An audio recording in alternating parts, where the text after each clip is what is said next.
and welcome back to Mixed Media. We are live, and we have that stupid tag. Let's get rid of that. Okay. We are live again at an odd time. Sorry about that. Working around a few different schedules, and we made it anyway today, which I'm really happy about. And we're here for another week of awesome discussion and talk about our favorite things, which is, typically media art related. And before I introduce the podcast and blab further, we should introduce ourselves. So my name is Irving Nestor. I'm a filmmaker and media entrepreneur. I own a company called Ariella based out of Mount Carmel, Pennsylvania. Oh, I muted you. Hold on. Go ahead. Oh. Sorry. My bad. Hi, I'm Ben Costello. I'm a flute player and media composer. Sweet. Yeah, if you're watching right now, if you're tuning in, you're filtering in, the biggest thing you can do right now is hit the like button if you are a regular viewer and you know that you're already going to like the stuff because you're a regular viewer. But if you're a new viewer, also check out our fantastic content. We have a treasure trove of stuff in our backlog. Hundreds and hundreds of episodes of the most random and wild content about literally anything your heart could desire about. And I'm sure that you'll find an episode that will be interesting to you, that you'll learn from, that will titillate the senses. There will be one of those in our catalog of hundreds of episodes. So definitely check that out. And I'm really proud of that too, because you just look at it and you're like, that's hundreds, literally hundreds of topics discussed on the show. And somehow we can keep going, and somehow we still have discussions on topics all the time happening in the Discord, etc. So it's a good time. And what is Mixed Media? Mixed Media is a weekly live stream podcast, and we talk about anything art related, whether it's about gaming, music, or movies. Those are the particular things that we talk about, but everything in between and anything related to those things. Very broad. It's a variety show. I can't really apologize because I enjoy doing this kind of show way too much, even though it's pretty bad from every social media perspective ever because we don't have a specific niche, but whatever. We're having fun. That's what matters. And I've got to give a shout out to, I think we're at five awesome people. We've got Rob Sharma, 99 Crime, Post, K Kairos, and Alex Egbert. Is that 5? Maybe. Yes, I think that's it. Oh, Kai's in the chat. What up? And they support us on mixedmedia.locals.com for $5 a month. If you're on Rumble right now, there's a big salmon button right below the video, and that takes you right to our locals page. Definitely click that and check out what the perks are. And if you just want to help us chug along, I have a big piece of news in terms of our expenditures. Rumble, we subscribe to Rumble for a few live streaming reasons. Everything that we've subscribed to Rumble for to be able to live stream the way that we have has been subsumed into the free category. So one other line item that we no longer have to worry about, although it was only I can't remember, maybe $6 a month. I can't remember. It was minuscule, but that's one whole person freed up worth of support that we can now use for other reasons. And actually, I think we could maybe once some stuff is fixed up with the channel and with our podcast backlog, maybe pull some ads out and maybe get some traffic flowing to the podcast. That'd be cool. But that's something to think about down the line. So that's it for housekeeping, I think. How was your week been? Not bad. Trying to think if there's anything noteworthy. I don't know. I've been thinking a lot about. I have. So in the flute world, if you're a flute player, you own probably 10 books at least by Marcel Moyes. Marcel Moyes was a French flute player of the mid-20th century. And basically what he did is every summer he's like, well, I'm not making any money right now. People aren't paying me to play concerts, so I'm just going to write a book, a flute book. And so it's just a library of Marcel Moyes books. And if you're a serious flute player, it's just kind of you got to know all of them and own all of them. It's kind of ridiculous though, like the number of exercises that the man just spit out is enormous, and I look at all this stuff, like man, I could do maybe like a quarter of a percent of it every day. Um, yeah, but one of his important books is called Tone Development Through Interpretation. And it's a book collection of like I think it's 96 melodies. Um, and the aim is, it gives you some melodies to play, and like you should develop your interpretive abilities and your expressiveness and your sound by playing great melodies. He wants things that particularly are like a vocal quality. So he wants the flute to approximate the voice of a singer, right? But his collection, I'm not actually sure what year it was published. It was probably published in the 1950s. But it's pretty much French and French and Italian opera from like 1800 to the Carmen, so like 1876, I think. And it's a great book, and he puts things in interesting keys, and tells you all sorts of stuff about transposing it and whatever, and playing different octaves. So really, really good book, but you know, I like the principle behind it, but he's leaving out a lot. Right? There's a lot of great melodies that don't fall into this like just French and Italian opera from like a 75-year period. Yeah. So there's a lot of stuff just like even just like standard classical music melodies. Like there's not a single thing from Russia in there, and like come on, lots of fantastic Russian melodies, right? Yeah. There's also just very little, like there's nothing that like sounds 20th century at all, and I don't just mean like avant-garde, but I mean like there's a whole world of music that you can play out there that has great melodies. You can play a lot of great jazz tunes or even pop tunes, So I've been thinking about this recently, because I will like take the principles that he outlines in his book and just apply them to melodies that I like, right? So I'll pull like a John Williams melody out or something. So I was just kind of tossing around the idea with one of my very close flute playing friends. Would it be possible to like with like a second edition of sort of this book of like melodies that are like an expanded version or something like that? I was thinking about like what melodies I would select for that. So I spent some time with that this week. Oh, that's cool. Are we going to see a self-published extension of his writing? Yeah, see, the only difficulty though would be that like to really publish it and not just have it kind of circulate in unofficial copies. Any more modern melody is going to be run into copyright problems. So there's that. But I don't know. It could be something longer term to acquire Cool. the rights to do that. Cool. We're definitely going to be talking about rights later on this show for sure. Cool. Is that it mostly? Yeah, I guess that was under the heading of what I did this week. So yes. Yeah, for me, let's see what's been going on. Oh, Scott's interview. You should definitely check out the interview that we did last week with Scott Eggleston, who was so awesome, so kind to be on the show. Way bigger than our show. He has a YouTube channel that's like, I don't know, 190,000 subs. Had no business being interviewed by this tiny podcast, but he loves film so much that he came on here to talk about it, and I really appreciate that still.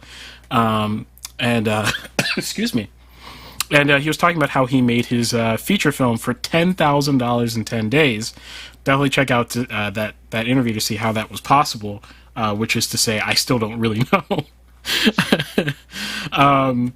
But that really got me like going, man. I've made a much bigger obstacle out of this maybe than I than I should have in terms of what's possible, what's impossible. Yeah, so I got thinking about feature films, and it's been bugging me ever since the interview in terms of what would I do if I were to do something extremely low budget, extremely low time.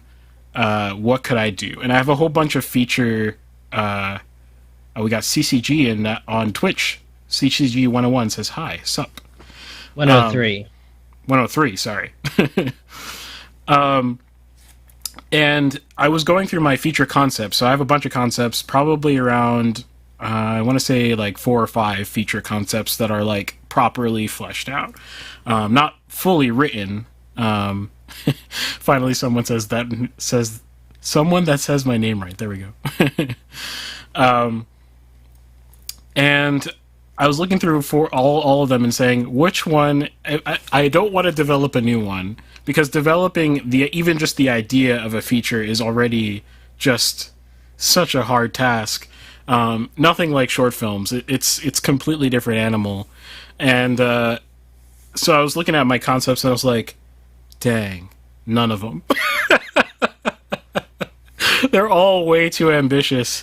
Even though they're all like, well, I wouldn't say all. I would say like maybe 2 or 3 of them are like very character heavy, character drama type stuff. So would lend itself to being cheaper in a lot of ways, but there's still too much like specific scenery, specific travel that would be required. And they're like integral to the stories themselves, so I can't really separate that. So I was like, if I'm gonna do this, I'd have to conceptualize another feature, and I'm not excited about that. So, Well, just don't go, for the scope of a War and Peace, right? You said like five hours, just recreate the entire Battle of Austerlitz. Borodino Field. Yeah, nothing I have is of that craziness. There's one that may be workable if I were to rewrite it in some ways, but it's too like philosophically ambitious, if that makes sense. It's too like like I don't want that to be my first film. That's too weighty. Like there's too much there's too much baggage behind it. I can't just like start like with the most, even if it's not the most ambitious physically, the most ambitious like idea wise. That's kind of silly. I don't want to start with that. So CCG 103 says, so how are you going to fix movie theaters? Well, we'll get to that in a few minutes. Yes, that is definitely the question. That will be answered in fine detail in a few minutes. So yeah, there we go.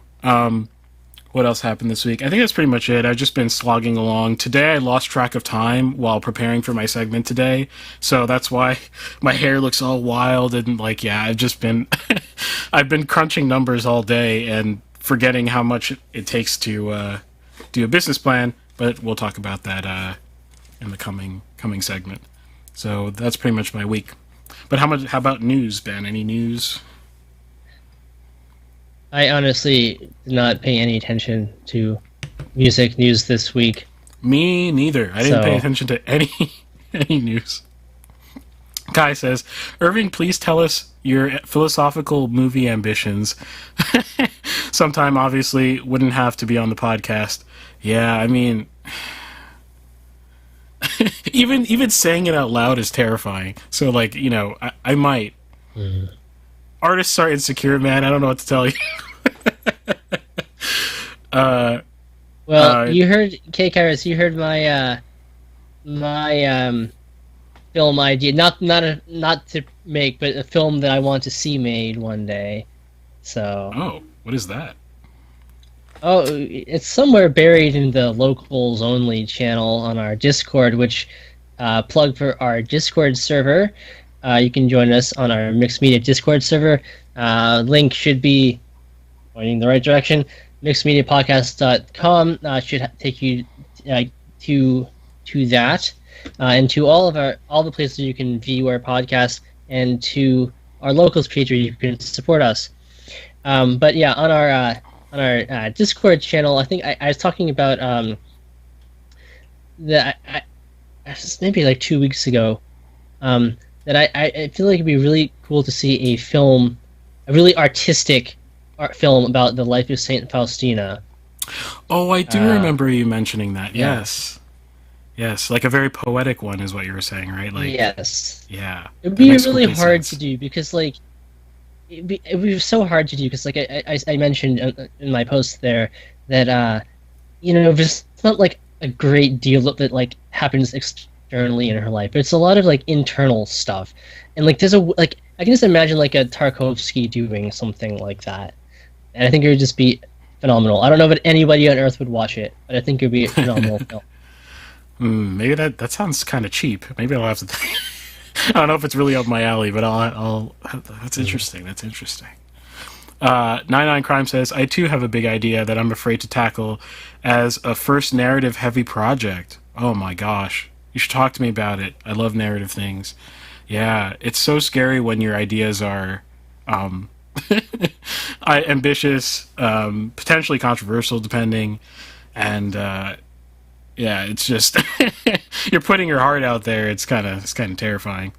Kai says, yes, if you come at something like that with a strong concern for beauty, it could be really cool. Yeah, for sure, definitely. Okay, I think then we should just go on to our first segment. Just jump right into it. Let's see here, and here we go. Mixed Media Movies. And welcome back to Mixed Media. We've been live for not terribly long, but I will reintroduce ourselves for the sake of the post version of this podcast. This is a live stream podcast happening every Tuesday at 7:30 p.m. Eastern, except for today where we started a little late.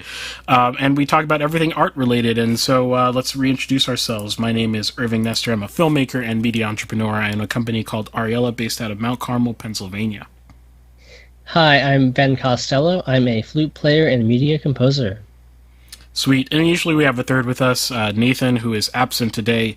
He's at a concert, so he's experiencing art right now. So we can't possibly deprive him of more experiences of art. So that's justified reason for him to be out. But today we've got an awesome topic, one that I've been preparing for or thinking about for a long time. If you don't know, and you only don't know because you're not on the Discord, and that's a problem. So you should head over to our Discord link in the description. But if you don't know, on our Discord a long time ago, like I think this was in the middle of summer, maybe June sometime or something like this. I don't even remember how the It was probably back in even earlier than that, like probably in late April or May.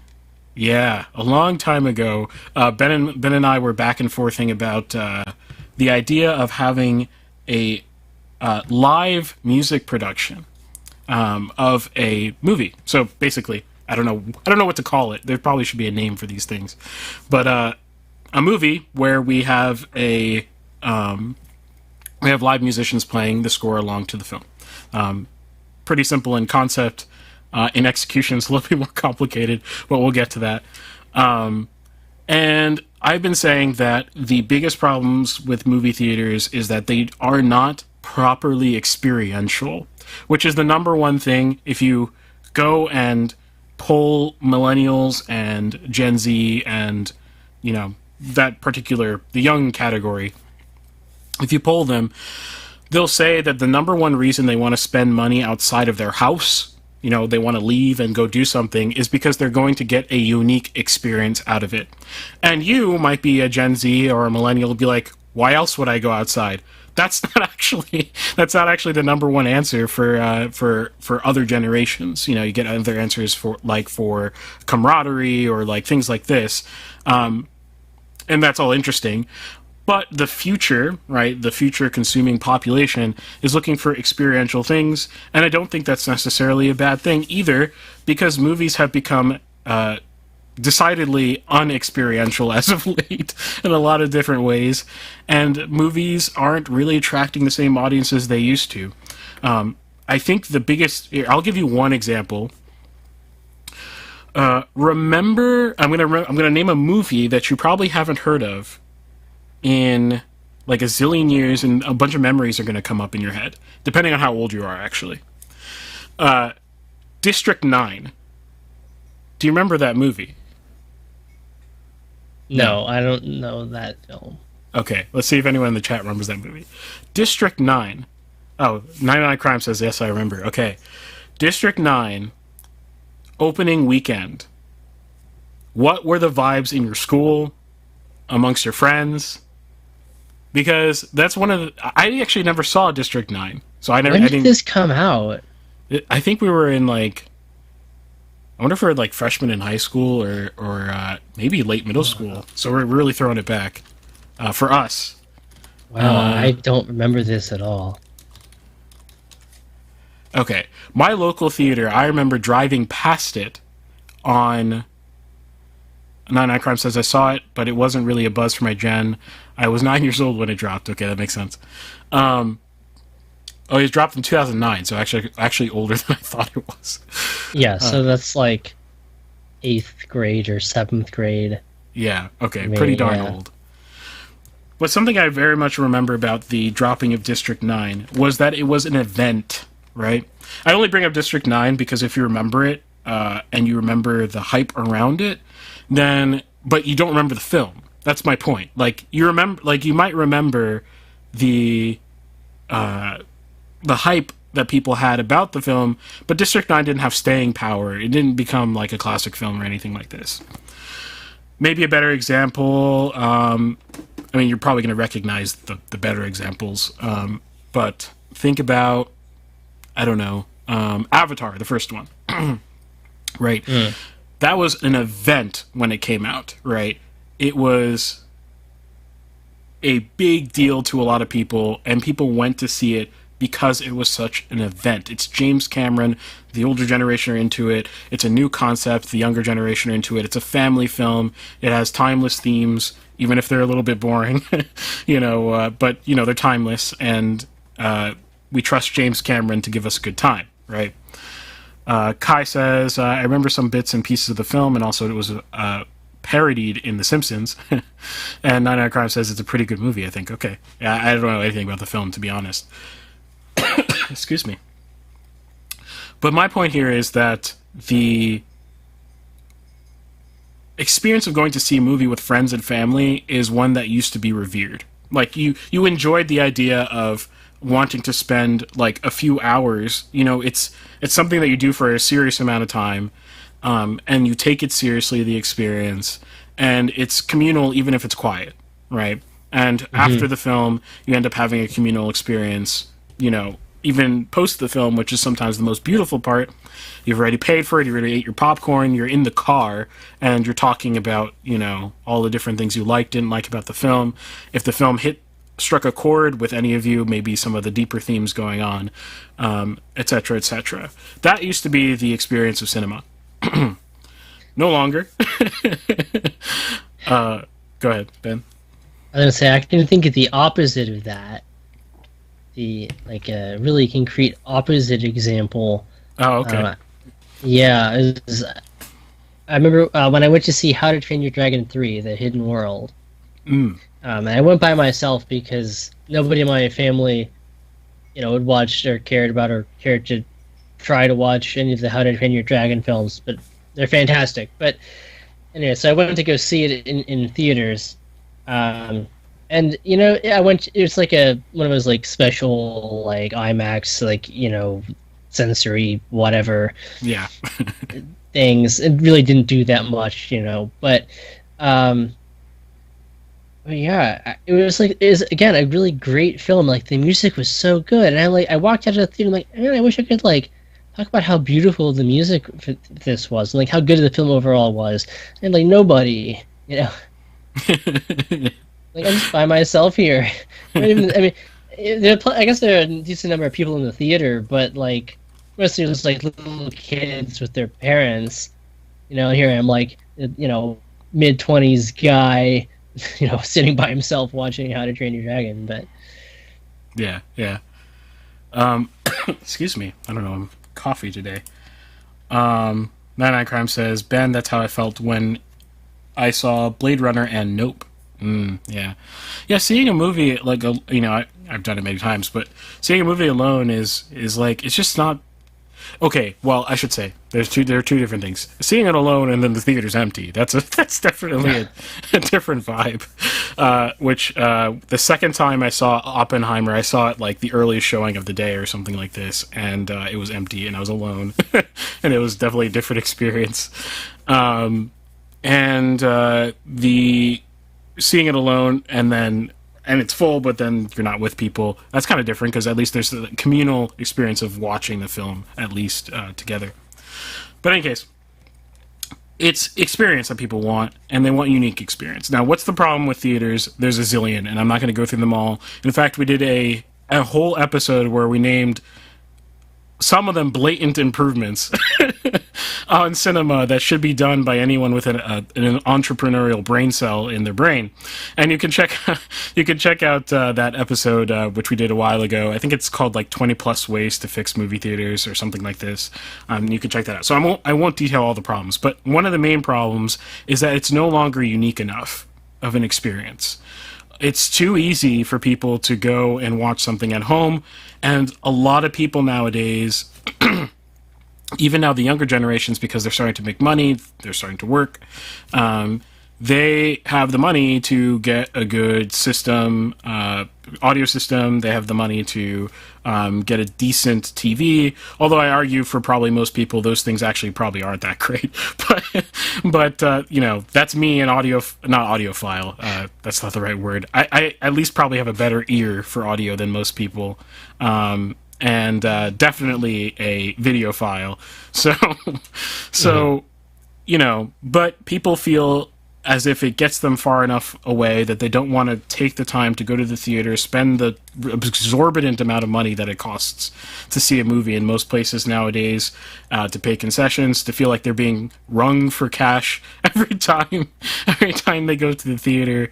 It's just a negative experience. It's not even a good one. There's a child kicking their chair behind them. There's people talking. There's people Snapchatting. It just sucks. It just sucks. And theaters themselves don't do anything to help themselves, because they don't fight back against the studios. They don't create their own pipelines. They do nothing to reinvest into the cinema space as a whole. Actually, I just remembered kind of good timing for this topic. You remember the Charmery, Hampton, the ice cream store? Yes. Yeah. Yes. So apparently they have this thing. I just heard about this. They're like doing it, I think, next week at the Charmery factory, because they've now expanded into like 5 different locations. Oh, wow. Yeah. So they have an actual like Charmery factory, which is also in Hampton, but it's a few blocks from the original location. So this is an ice cream store for anyone who's not from Baltimore or Johns Hopkins University. Really, really fantastic ice cream place. That's just a short distance from Johns Hopkins University, where Irving and I went to school. Mm-hmm. But apparently they have this thing called full sensory movies at the factory. What does that mean? And yeah, so the description, I had to look this up here. They call it a fully unique movie experience that includes a popcorn buffet, themed drink, and treats that correlate to scenes in the movie, as well as other sensory delights, whatever that means. That's something we mentioned, I think, like roughly, in the other episode. We're saying, why isn't there... I think I said themed food specifically. Well, there you go. Yeah. Charmery, I guess, has been doing this for... I think that with so I guess they did like the very first one just before the pandemic, and then they just restarted it this year. Um, they're doing ET, I think, next week. AMC, you're getting showed up by a random ice cream shop, ice cream chain in Baltimore. Fix yourselves. But yes, no, that is fantastic. But yes, that's an experience, right? That's more experiential than what you get today at the random AMC, which feels cheap and like it's bringing you for money, even though it feels cheap. Okay, so moving forward with that, we had some ideas in that last show, but the biggest thing that I wanted to get to that I hinted in the last show about this was the big idea, which revolves around having a high quality cinema experience, high quality in all ways, audio, screen, film, everything, banging on 10, with the special sauce being having live music. And the great thing about live music, well, there's a zillion great things about live music, but in terms of experiential things, it's something that you cannot experience in any other theater besides the Hollywood Bowl on occasion when they do their special showings. Excuse me. Oh, you're breaking up, Ben. Okay. Like, but it also seems to be happening in the YouTube. I don't know what's going on there. Wait, what happened? At least on my end, like the YouTube is kind of like it's stopping and starting the YouTube stream.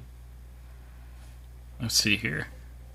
Hey, in the chat, let me know if the stream is choppy at all. It looks okay on my end so far. It like stuttered for like a moment, so maybe it's gone. Hopefully it's okay. Gone. Okay, what was I saying? So yeah, the great thing about live music is that it's experiential. It's something that you can't go and do at home.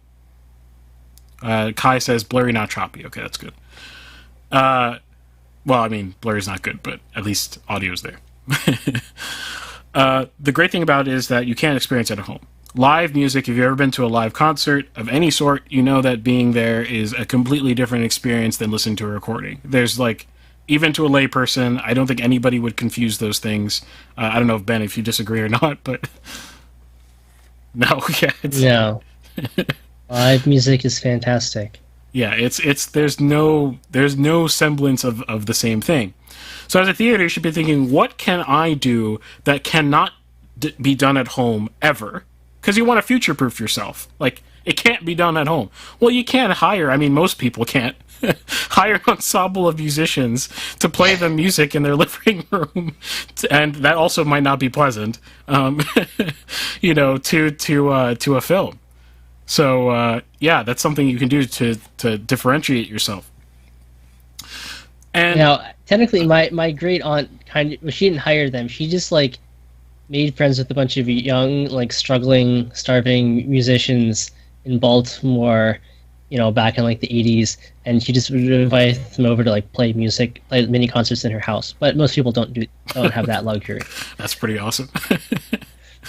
Yeah, most people don't. So if you could go, and you could go to it's the live music is like what do you call that? It's like the inciting thing, right? Like, but like, so you think you're going to a show, and you're like, this is unique because there's live music, and it is, but it's also like massive. Like, the screen is massive. The audio is pristine. The seating is comfortable. And we've got concessions that makes you not want to bring food yourself. You want to go there to not just get... I mean, there'll be buttered popcorn, I'm sure. But, there'll be all kinds of other confectionaries, all kinds of other things that you literally cannot find elsewhere. That is so good and delicious. And the whole thing adds up to an experience that you're like, why isn't every theater like this, right? That's what we're talking about. We're talking about a theater that's banging in all tens in all respects of itself, basically. And there are going to be some films that lend to this and don't lend to this. But the general idea here is that we have limited screenings every week. And the way I've mapped it out is basically 4 screenings a week that are done in this sort of special way. I don't know if Ben can think of a cool way to call something marketable for like what to call this experience, but I'll think about that. Yeah. And 4 times a week, there's this awesome show. Probably something like 2 times on a Saturday, 1 time on a Friday, 1 time on a Sunday. Looking at the attendance numbers, that seems to make sense to me in terms of how attendance works per week. And the theater seats 500 people, which is on the larger side for a cinema, with a balcony and everything. Actually, here's my first question for Ben, as we collaborate on building this idea. Okay. Is it better for the musicians to be in a sort of pit format or like in a balcony format? It's an interesting question. I mean, I think acoustically it's better for them to be more on the level of the people slash in a pit versus above them. Now, whether you actually need to stick them down in a pit, I don't know. That's kind of been a contentious issue recently in the opera world. I think I talked about this a long time ago. But yeah, with the, we need to bring the Metropolitan Opera Orchestra out of the pit and put them on stage, and the pushback from the players. But I would think, the player, because part of the statement was like the conductor made was that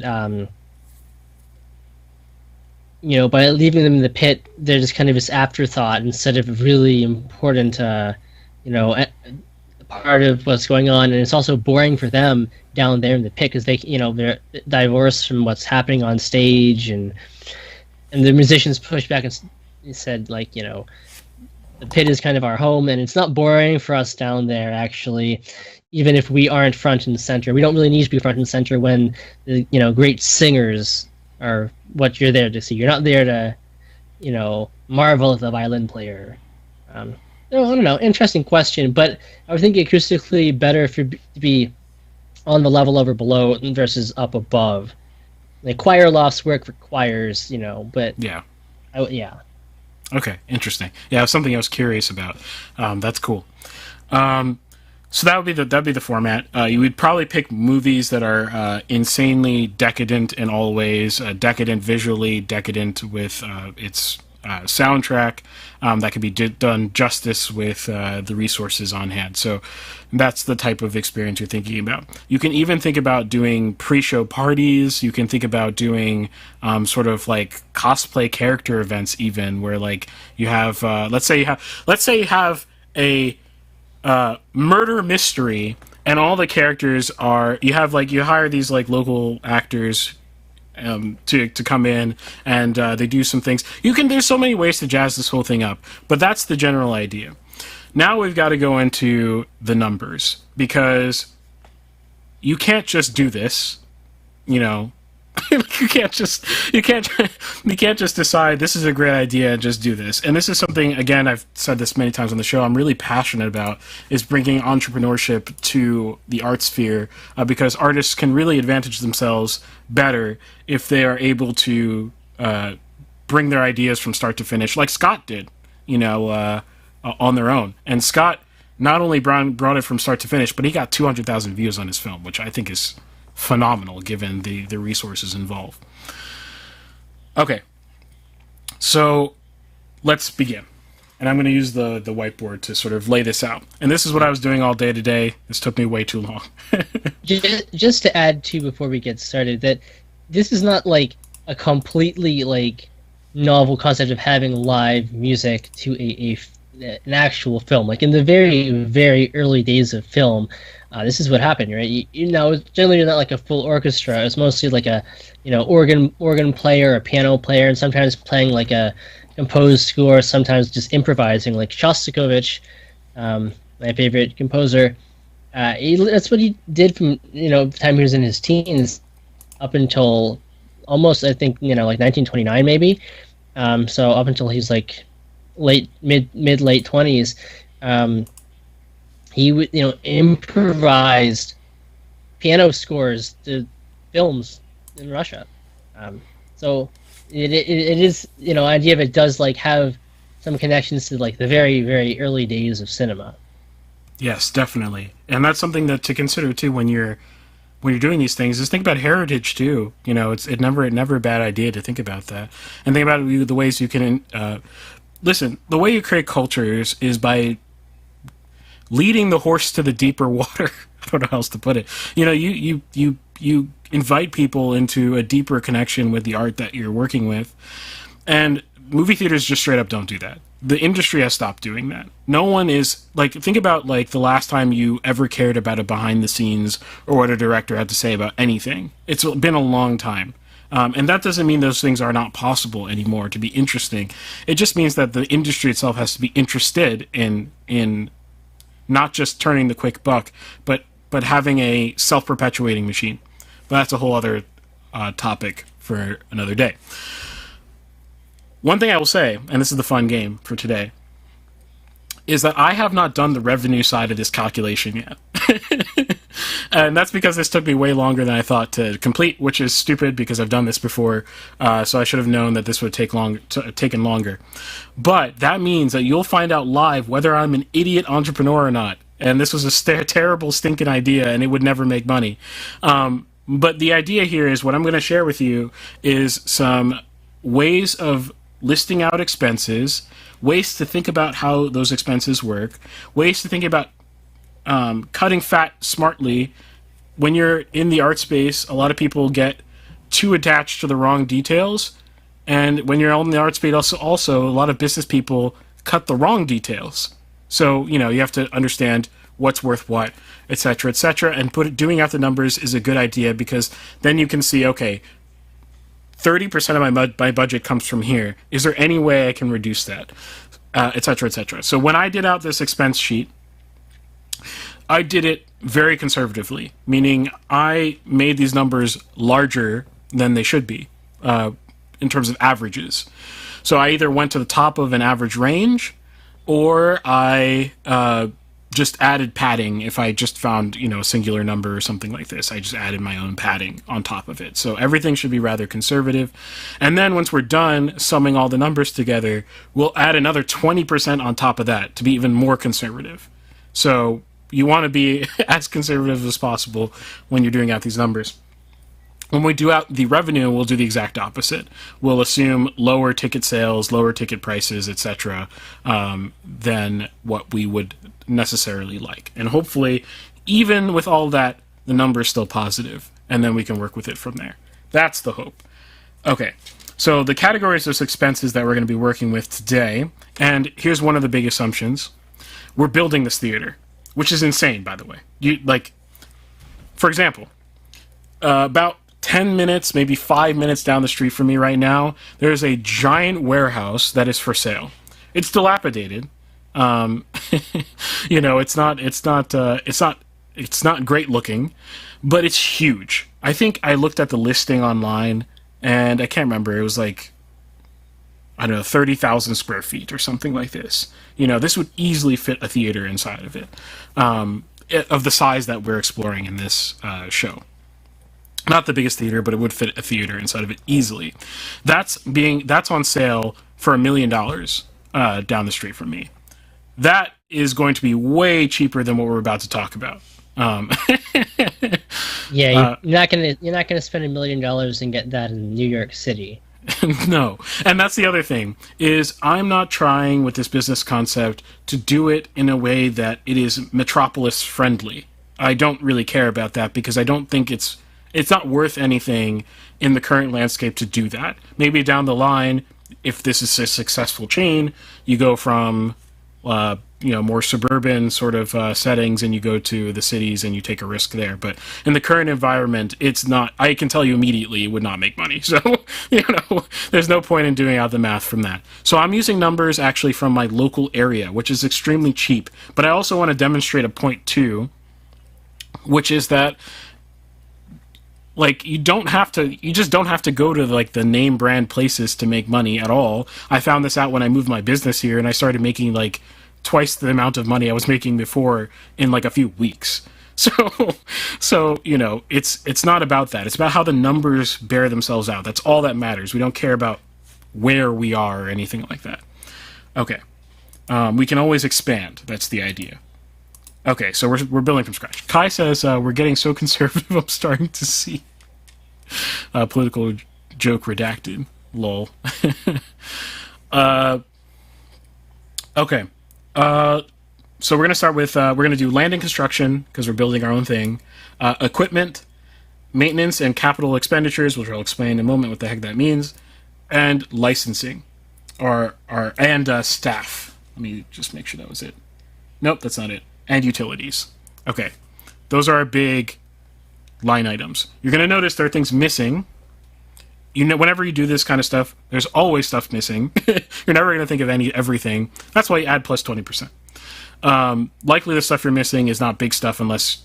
that's actually bad. Don't miss big stuff. But cleaning the carpets every month or whatever, stuff like this, it's going to contribute so small as a percentage that we're just going to sum everything up into plus 20%, basically, on top of everything.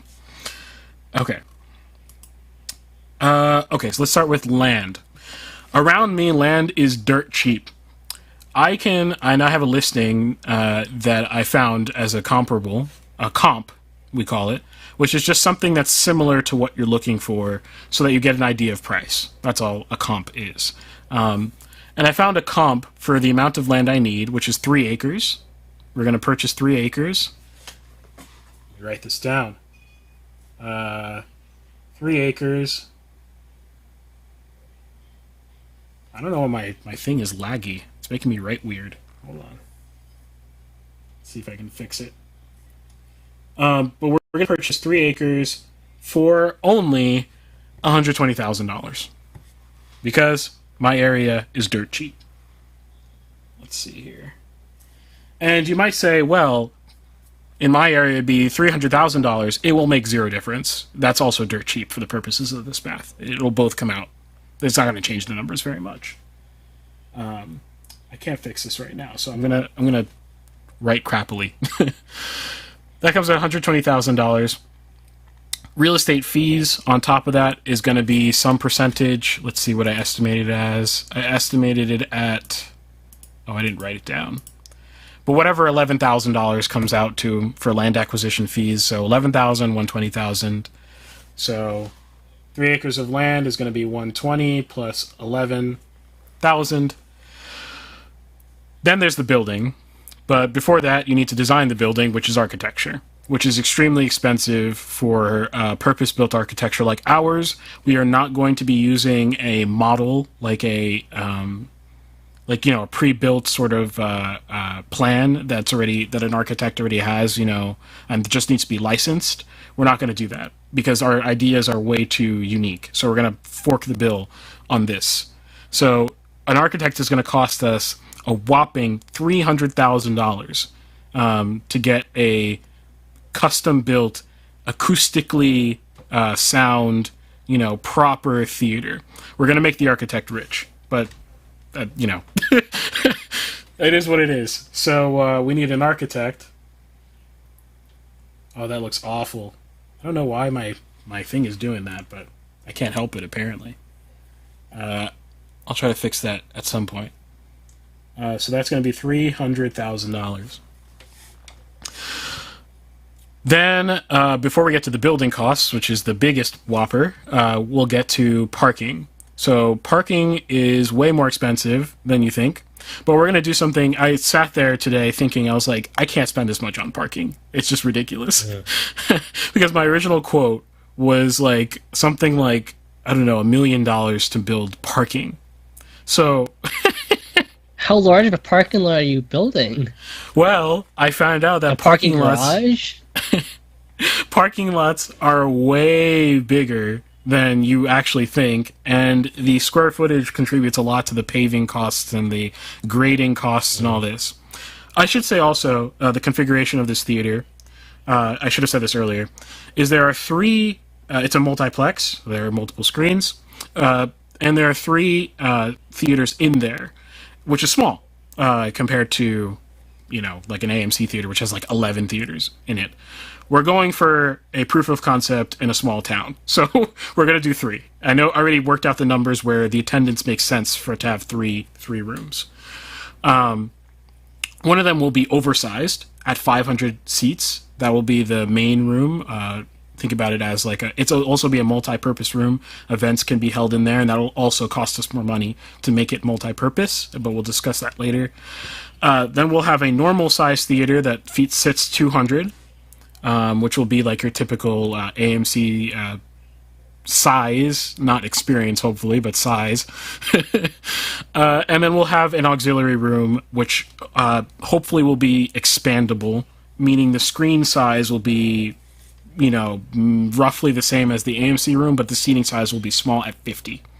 And we'll get to why that is later, but we're trying to build buffer room without spending the money up front. So, okay. With parking, that means that we need to have enough parking for peak demand. So when, and I know locally, there's not enough parking, street parking. I'm technically in an urban environment, even though it's a town of 5,000 people. It's a grid structure. It's like, dense housing. But street parking is just not enough to count it at all. So I counted it 0. People are just not going to want to walk a few blocks to the theater. So what I've done is I've come up with a solution where peak demand is met with an overflow lot. This is not as ideal as just having a just outright parking lot because it doesn't feel as premium, but we'll get to it. The way that an overflow lot is going to work for us is we're going to have 200 traditional spots, 200 parking spots, and we're going to have a 40,000 square foot gravel lot. And those two things will account for all the parking needs that we have at peak demand. Oh, did we lose Ben? Ben's frozen on my screen. I guess I looked frozen on the thing, but I hear you just fine. So okay. Hopefully you come back. Interesting. Yeah. So that'll be enough parking for oh, there you are, for peak demand. And the way we'll do it at peak is we'll have to hire some valets, not to drive cars out, because I thought about this a lot and I was like, there's too much liability involved, and I don't want people to pay for parking that's nickel and diming. I don't want that. So what I've come up as a solution is guided parking, inspired by Knoebels, an amusement park near me that does the same thing during peak demand. They have a few parking attendants guide cars in so that they pack in a little bit closer than they normally would if people were, just parking on their own in a grapple lot. So it'll be guided parking with 3 attendees, one of which is running a golf cart to, not that the distance will be big at all for you to walk, but just in case there's somebody who can't walk very far, or whatever the case may be, you can ferry people back and forth to the overflow lot during peak demand. Okay. That means that our parking, which costs us $2,000 per parking spot, you heard me right. That's a lot. I did not know parking was that much. It's insane.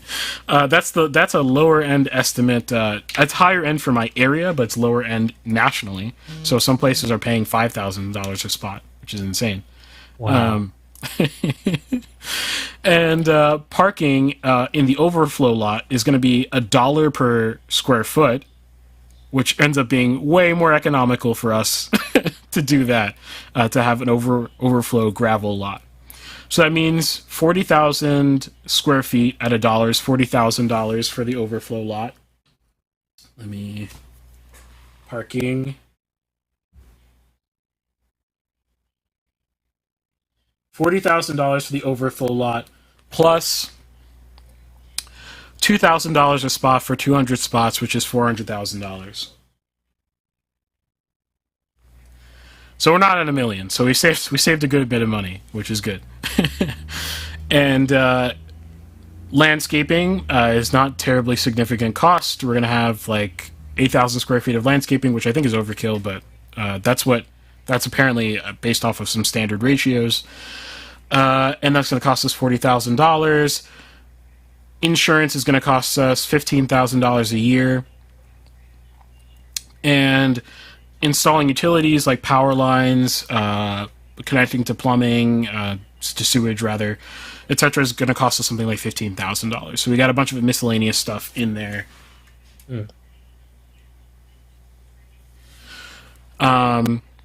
And then there's the building itself.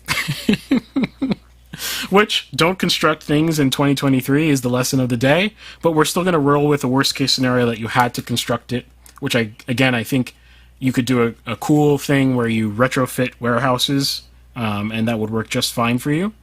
But let's just go with the worst case scenario. You have to build it. It costs $3 million to build. So, not great at all. Pretty terrible, actually. But it is what it is. You're building a theater. It's not normal. So it is what it is. That puts our total expenditures on building, so land and construction, those are the costs associated. And again, there's going to be some odd things like, I don't know, you might have to hire someone temporarily to supervise construction. I don't know. But like that's going to cost you like, what? In the grand scheme of all the costs we talked about, it's going to cost you what? Like, I don't know, 20 grand. Like it just means nothing compared to the overall expenditure that we're talking about here. So that would be a total of $3.9 million to just do land acquisition and construction. So let me see here. We've got the actual building.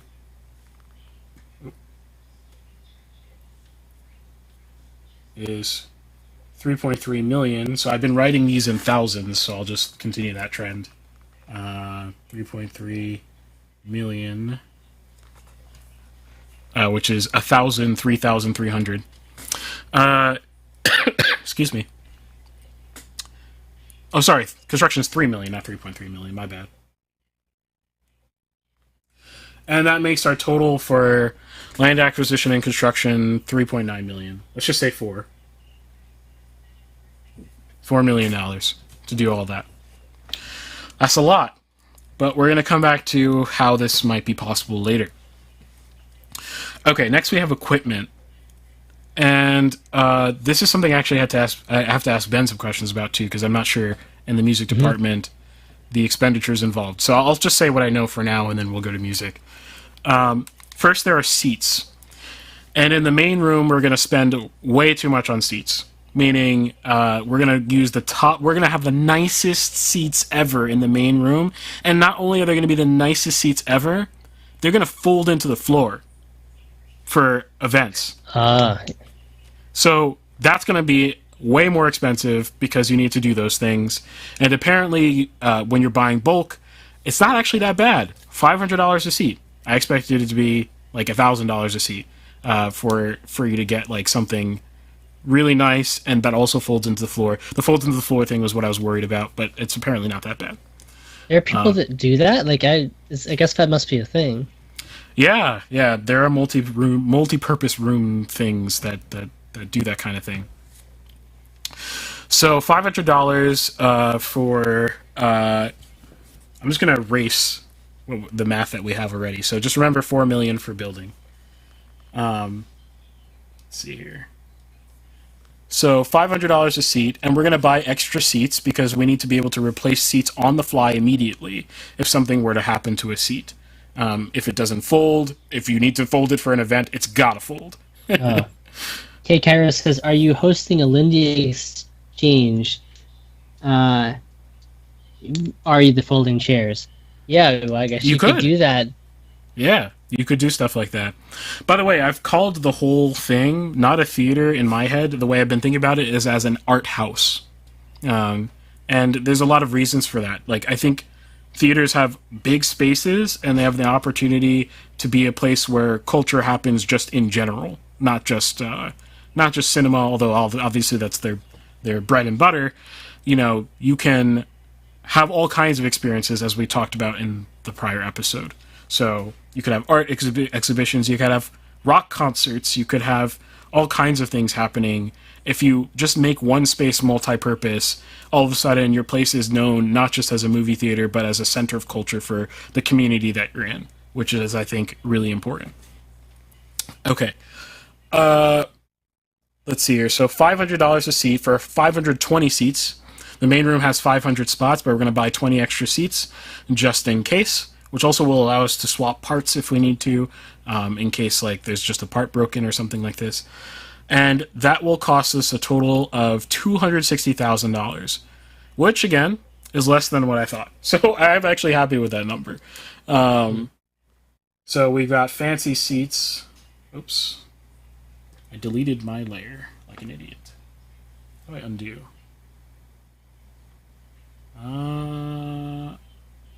Hold up. I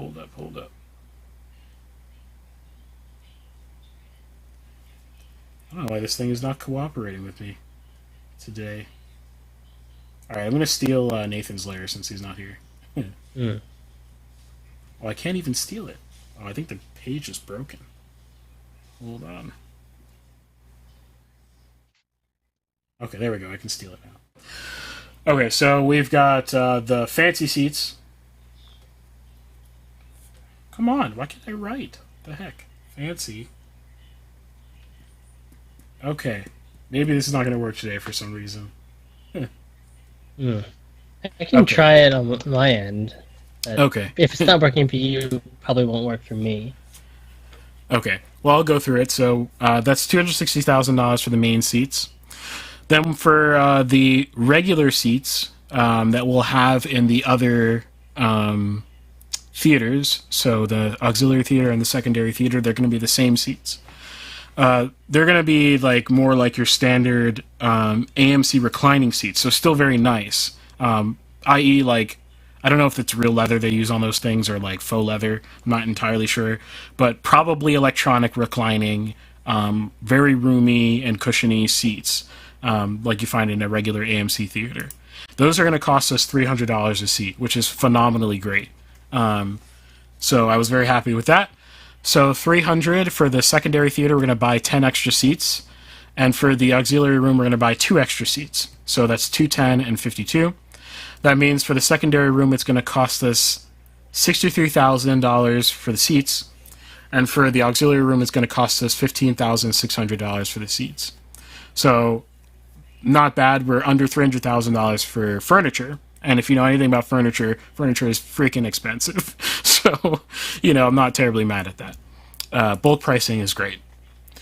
Then we have the retractable floor, which I was terrified of. I was expecting something like, I was scared it was going to be like $300,000 to put a retractable floor in, not going to lie, because I couldn't even conceive of how it's constructed personally. So if I can't conceive of how you do it, I don't know how much it's going to cost. Probably a ridiculous amount of money. Turns out you can get a retractable floor for $100,000. Still very expensive, but very much so worth it. What is the retractable floor for? So this is because the theater will have sloping, to make the seats optimal. So we need to level the floor for when it's being used as a general space. Okay. Yeah, so Makes basically sense. like that. Yeah. So the chairs will fold, making room for the floor that will go above them. And I don't actually know if this is a lot of this stuff could be optimized if I talk to an architect probably and an interior designer. I'm sure like these things can be optimized so they don't cost as much. But again, we don't care about optimizing. We're trying to find, maximum cost here. Okay, so $100,000 for a retractable floor. Then we've got the fancy stuff. And I was really shocked at the numbers for the really fancy stuff. And meaning the prices have come down ridiculously from the last time I looked at these numbers. The last time I looked at these numbers was in college, probably early on, probably something like sophomore year. So we're talking a zillion years ago. I don't even remember. um, and so what we're talking about here is the screens. Screen prices and the technologies have continued to progress, which surprises me because I thought they would be stagnant because the cinema industry is stagnant. But because it's progressed, we've gotten cheaper prices for really good stuff. Now, in the Discord, I posted a really cool image. I'm going to post a link of it in the general chat here on our stream, so everyone can see. Although you should join our Discord. Where did I put it? I think in general. Copy link. Plop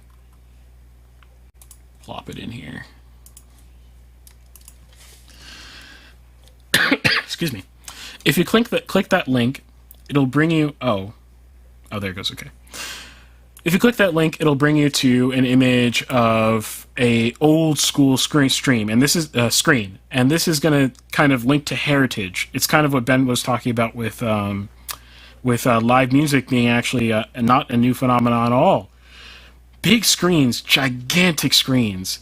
It's actually an old phenomenon, very old, in fact. One of the first things that projectionists started working on was how could they make the screen bigger? That's like the number one thing they thought of. And their intuition was that it would be an experience. Okay, we've got a collision of interests today. So we're going to go back to the heritage, and we're going to use that for marketing too, to get the film heads excited about it. And not just because it's a buzzword, but also because it's actually good. It's actually cool. It's actually interesting. And the image that you're seeing is of CinemaScope, if you've ever heard that term before. CinemaScope actually refers to an aspect ratio, and I won't bore you with the details, but this is one of the coolest parts of film history, cinematography history. They had these really jank lenses that that they put on these cameras. It's where we first get our first anamorphic effects, if you know what that is. Look up anamorphic if you don't know what it means. But it's like that really filmic optical look. And CinemaScope is the first time we got that effect, at least mass-produced. But the lenses really were awful, and so it went out of fashion because the lenses were really bad. Today we have CinemaScope aspect ratio level lenses that are great, but we don't have CinemaScope anymore. The theater's aspect ratio is really, really stinking wide. So if you can't see the image, it's just super wide, and the height is still pretty big for a theater, but it's not like it's a width focused format basically. This is contrasting. The reason I went for this is, one, because heritage, 2, because I personally love wide format, and 3, because experience. Because when you have wide formats, you start taking up peripheries, and then you get interesting framing choices that are possible. Although reprojecting older films might be, you might have to lose some of that, and crop in so that we lose the sides. But that's okay. But if you're in the sort of ideal focal point within this panorama that will be created, because the screen will be a little bit curved, if you're in the ideal spot, it should feel like you're more in the image, in a sense, than otherwise. Would require people to think about this when they shoot things. So that's an interesting thing in of itself. And it's also the exact opposite of IMAX, which is one of the immediate competitor that came to mind is IMAX, in terms of experiences that are completely different. So with IMAX, what they did instead was they went with a 70 millimeter screen aspect ratio. 70 millimeter is a film format, like physical film format, and it's gigantic, and therefore the screen can be gigantic and it still looks good. However, 70 millimeter is not a wide format. It is like close to 4:3, if I remember correctly. So think about like those old TVs, if you've seen Dunkirk in the theater in IMAX, you'll notice that you can see more than you can see in an AMC theater, because in an AMC theater they actually reproject it with a crop of the actual image itself. They don't just shrink it they actually cropped the image because Nolan designed the film to be seen in IMAX, and he designed it to be seen cropped. So he himself wanted to have two versions of the film, and he does that for every IMAX projection that he does. You can see more in the top and bottom of the frames, and the framing still works because the cinematographer is forced to frame for both kinds of aspect ratios, which sounds like hell, but, you know, Yeah, he makes the that like twice. Is that like twice as much? Not maybe not literally, but like a lot of extra work to do that. I would imagine. Well, they don't reshoot for the new aspect ratio. No, but you had to plan for it. Yeah, exactly. Right? Yeah, it's bad.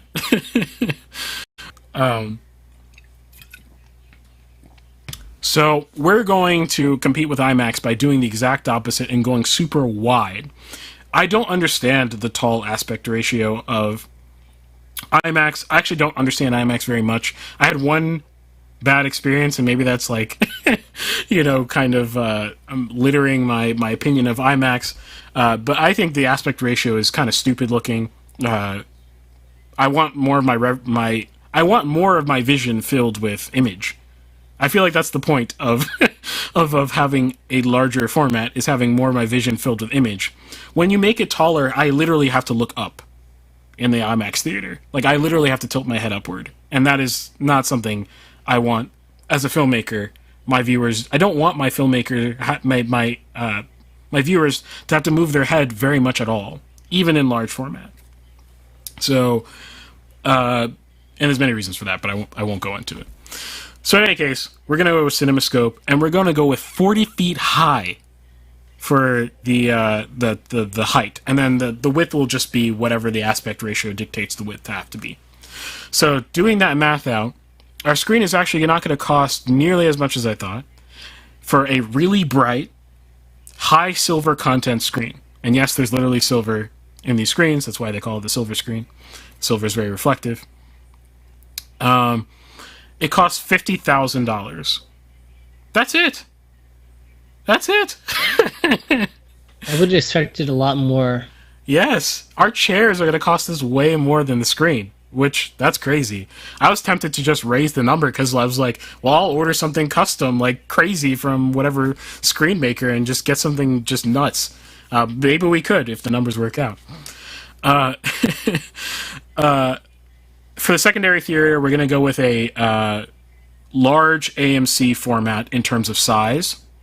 So just think about the larger AMC theaters that you've been to. So it's not going to be large format by any means, but it's going to be modern. It's not going to feel like, you know, you're not going to feel constrained. And that's going to cost us only $20,000, which is fantastic, phenomenal. It's going to be a lower quality screen to some extent, but it's still going to be a modern quality screen, which is to say good quality, should last a little bit longer as well than the older stuff. And this is one of the biggest advantages I realized when I was putting these numbers down, is that we have the advantage of starting from scratch. AMC does not. So when AMC bought a similar quality screen, they probably spent $200,000 on it.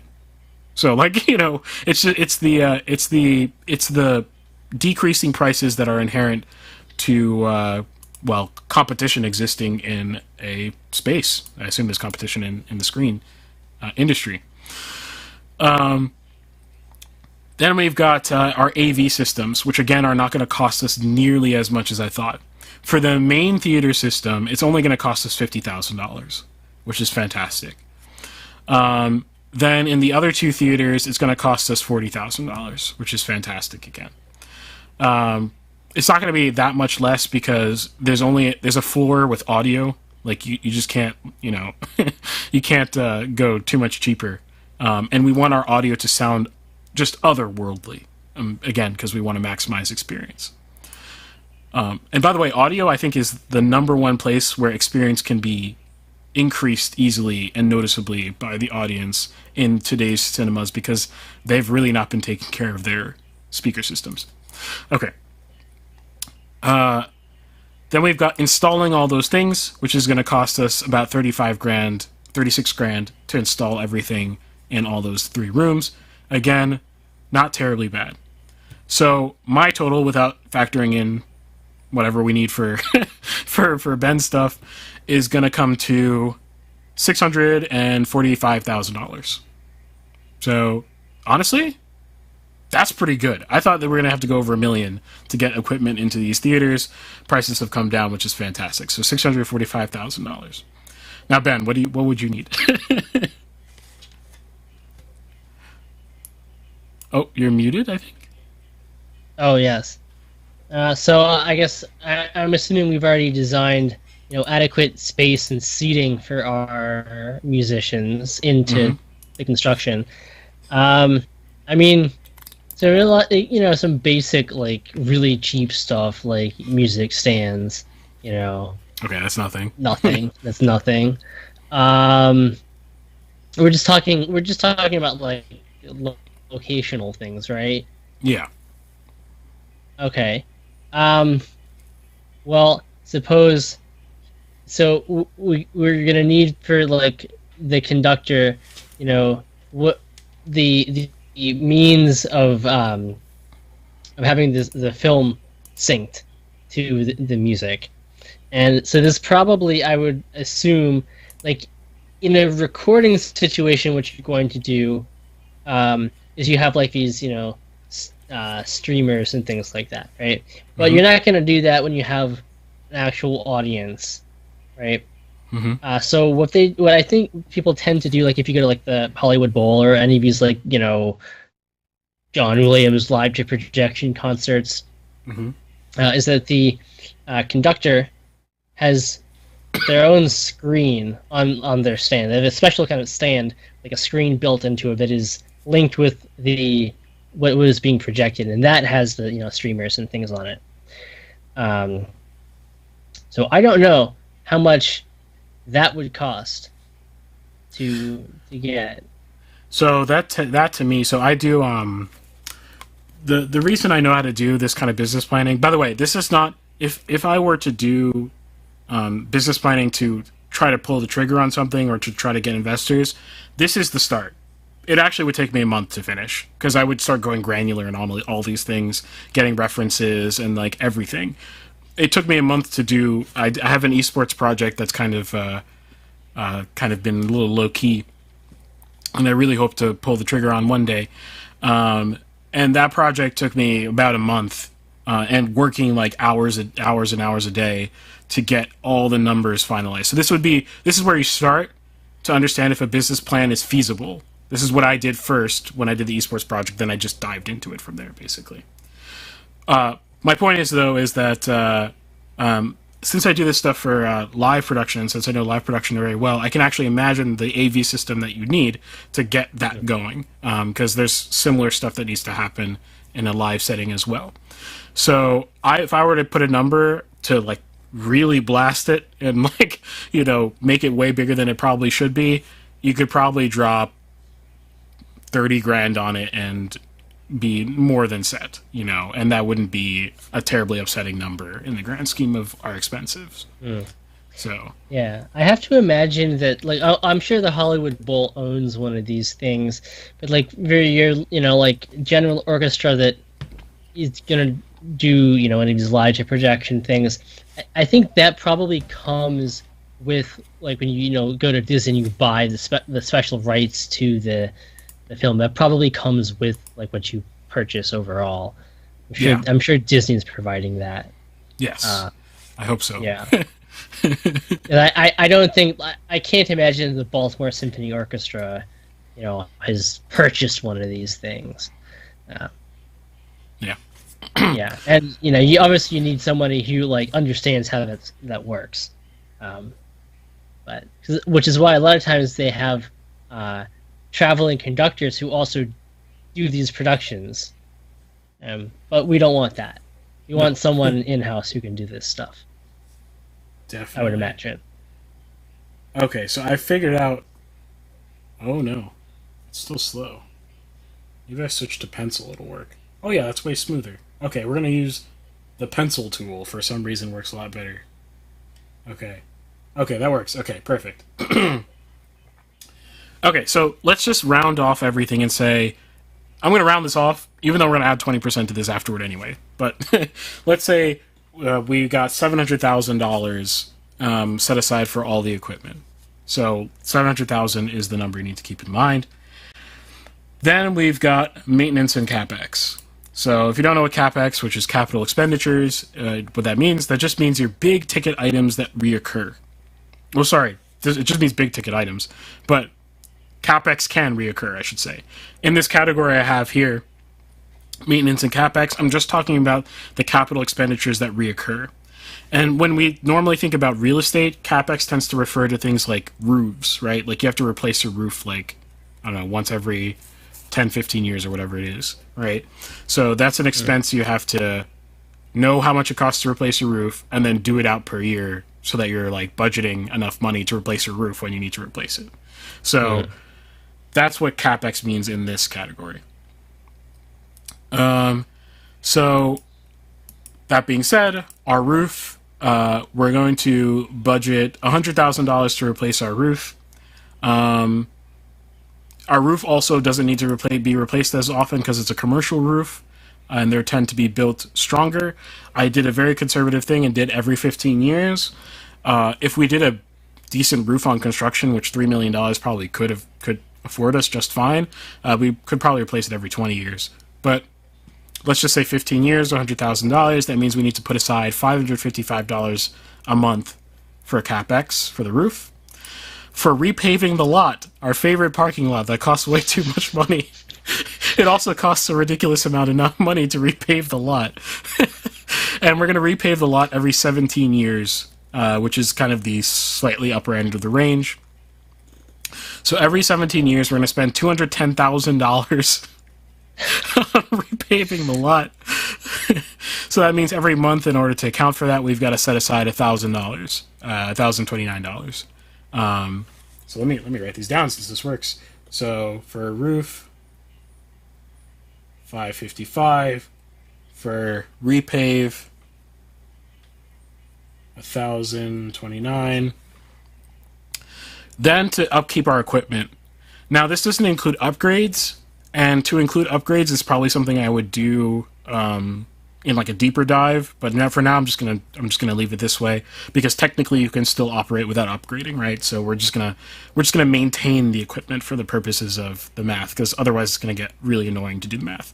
So AV upkeep, we're gonna say every year we need to spend about $17,000. This is based off of a ratio, like a percentage of the value of the equipment, standard ratio used in the industry to figure out how much maintenance you need to do. So $17,000 a year, that's kind of going to come out to $14, $16 a month for equipment. Replacing bulbs, things break, that kind of stuff. Then there's the furniture. So this would be everything, all the furniture. And furniture is so expensive, it needs to be its own maintenance item. So this is going to be concierge desks, like literally anything, including the seating inside the theater. And that's going to cost us about $17,000 a year as well. It's slightly lower, but let's just round to $17,000, and that's going to come out to $14.10 for furniture a month. Then we've got miscellaneous maintenance, which we're going to say monthly is going to cost us $500. So this is like someone drops something on a floor tile and the floor tile needs to be replaced, just garbage like that. So that's the incidental expenses. So for maintenance and capex, we've got a total of $49.12.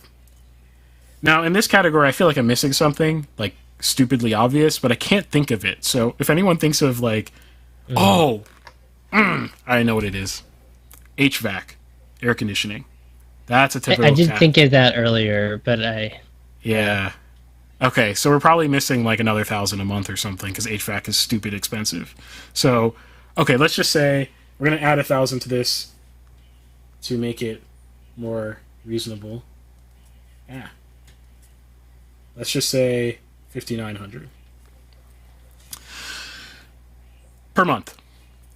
that we're setting aside. So we're not spending it per month, but we're putting in an account, and that account is also growing interest. That's something I would do in a deeper dive, but I'm not going to do it right now because that's annoying. So that's that. Then we have licensing. And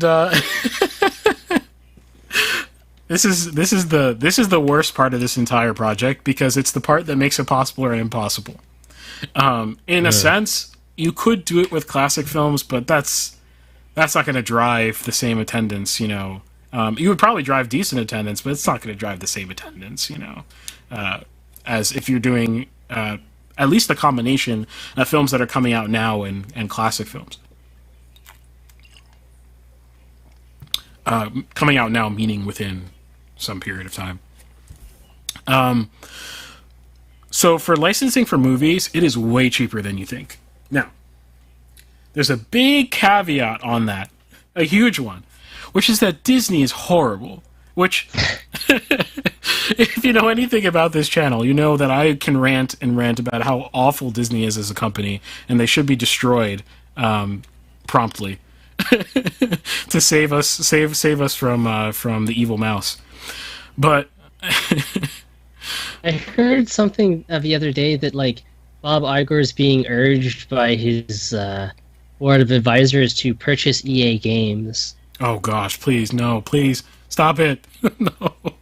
I just relaying what I heard. Oh, this is terrifying. in Bloomberg the other day that they're reporting on this. Yeah, that's terrifying. Okay. Nine Crab says, OMG, I heard that. Yeah. No, please no. EA is bad enough as it is. Let's see. So, for movies, for anything that's not Disney, we're going to exclude Disney because we may not show Disney films in this theater. That's a really spicy comment. But this is how you fight back. You don't need them. You actually seriously don't need them. Barbie wasn't a Disney movie, although I deeply despise that film, but you know, that wasn't a Disney movie. Oppenheimer wasn't a Disney movie. You don't need Disney to put butts in seats at all. I guarantee you. To fill a 3-room multiplex, you don't need Disney to be in there. Will you get calls from your customers saying, why aren't you showing the next Moana or whatever? Why aren't you like whatever? Wait, what's the new one that I just saw an advertisement for? Like it's not When You Wish Upon a Star, but it's like Wish Upon a Star, or is it just Wish? Oh yes, I vaguely remember seeing. I just saw a commercial for it yesterday. Like, yes. Wow, it's turning When You Wish Upon a Star into a movie. Yes. Kai says he despised both films, but they were successful. Yeah, I mean, yeah, they were very, very, very successful, and they're not Disney films. Excuse me. So my point is that Disney is going to try to buy out the theater, especially if it's successful. Meaning, they're going to try to enslave us by guaranteeing that they have a certain amount of slots and a certain percentage of dominance over the other production companies in the theater. If you don't believe me, this is how it works for AMC and like everybody else. Disney says, we will not put Avengers in your theater. You know, the next Avengers. If you don't also put Star Wars, Pixar, like literally everything simultaneously, so we're getting every single dollar. That's why you don't see even like the slightly most indie film anymore in a theater. They don't have room in their schedule for them because Disney literally commands a certain percentage of showings by contract. So so why would you sign such an abusive contract? Well, you're an idiot theater who thinks, you know what? In the short term, we really can't lose those Avengers dollars. No, you protest, obviously. You say, no, I'm not taking it. And if you don't want to show it in like 70% of the theaters in the country, that's up to you, bro. You know, that's what you should be telling them. Because they make, by far, the most amount of money. Disney makes most of its money from theater sales. By like a gigantic margin. It's not streaming. That's aren't they still losing money from Disney? They're still losing money. We've talked about this a lot in terms of zombie companies and debt-driven economy on this show before, so check out those episodes if you want to know how that's possible. But they don't make money off of streaming. Streaming is not the future of revenue whatsoever. It's a dead concept. I know we all like it, but that's the reality. You know? So if we said you're not showing in 70% of theaters, Disney would definitely roll over. It's just AMC, they don't know how to do anything right. Anyway, so for every other thing, assuming Disney is not going to work with us, for every other thing, because we're only 3 theaters, and because our maximum showing size at any given point, let's say we have 2 theaters showing the same movie, which probably never happen at a theater of this size, but let's just say there's a movie that's just that popular, and there's just nothing else worth seeing, at all, and we have 2 theaters showing the same film. That probably would be maximum 700 people simultaneously watching the film, which is one of the terms you have to worry about when it comes to classes of licensing. It will only cost us, wait a second, $200 per showing. That's it. $200 per showing. That's all it'll cost us. It's not like multiplied by number of ticket sales or something? No, they have it in classes, so like just depends on what your capacity is, and that will determine your sale amount for everybody but Disney. That's interesting. What is Disney's rate? I don't know what they don't do it at all this way. They do a percent of they do like a percentage of the total sales, and then they do some like flat fee, and then they command that you also hold a certain amount of theaters for them, and they're the only one who does that, as far as I understand. So, oh, that's funny. So we're not gonna if that's what they want from us, we're gonna say no, and we're gonna roll with all the other big pictures that we'll get that year, and we'll be just fine. I guarantee you. Then we're gonna get music licensing, which I have no earthly idea because it's not a thing. So yeah, I don't know, Ben, if you have any clue, any ballpark number, if anyone were to agree with this, what they would want. Well, I guess so. So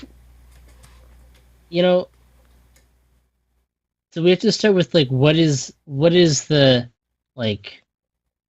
I get maybe I'm jumping ahead, thinking about the process of actually doing it. If the license for like the film itself, showing the film is only $200, then it's got to be much less than that, I would imagine. I think it might be more, maybe. I don't know, because it's unique. I don't know. It maybe. I guess the question is, are they? You probably have to think about like individual studios and what they would want, right? Do they like how much control over the process do they want? Like, do they want to control like who arranges? Are they going to do the arranging themselves, and then you have to pay the arranger plus whatever fee they want to add on top of that? Yeah, that sort of thing. Yeah, it's an interesting question. I mean, I could, conceivably, one could find out like what they charge for the rights for some of these, these like 2 or 3 companies that make like print scores for some of these films. I'd be interested to know what the fee for that is. That is a good question. Okay, so this is for future research. I tried to, and I was like, I don't even know where to start. So, let's just say it costs just as much as the movie to license, just for argument's sake. The number almost doesn't really matter, ultimately speaking, because it's going to be way smaller than all our other monthly expenses. So, let's make it 300. I'm going to change it in my sheet. I'm going to make it 300. Just to prove a point. It's not going to make a difference. And it might even be like a model where you have to share a percent of ticket sales because they're like, oh, it's a live concert and it's different for some reason. I don't know. There could be a million things that happen with licensing. Yeah. But actually, another question then was what is the like the payment structure? Like if you are like the Baltimore Symphony Orchestra and you are going to do Harry Potter and whatever, the Sorcerer's Stone live in concert? Like, what is the kind of fee structure for that? That'd be interesting to know. Yeah, I have no idea. So that's for the future. Let's say 300. And the thing is, we're only doing 16 shows a month. Oh, by the way, I forgot to say this before. I did the math already, so that you don't have to worry about it. We'd have 81 showings a month in. Did I do that right? Oh, sorry, I did that wrong. Let me change my sheet. Errors. 81 minus 16 is what it should be. Because those are the other showings. So 65 per month, which comes out to 13,000. So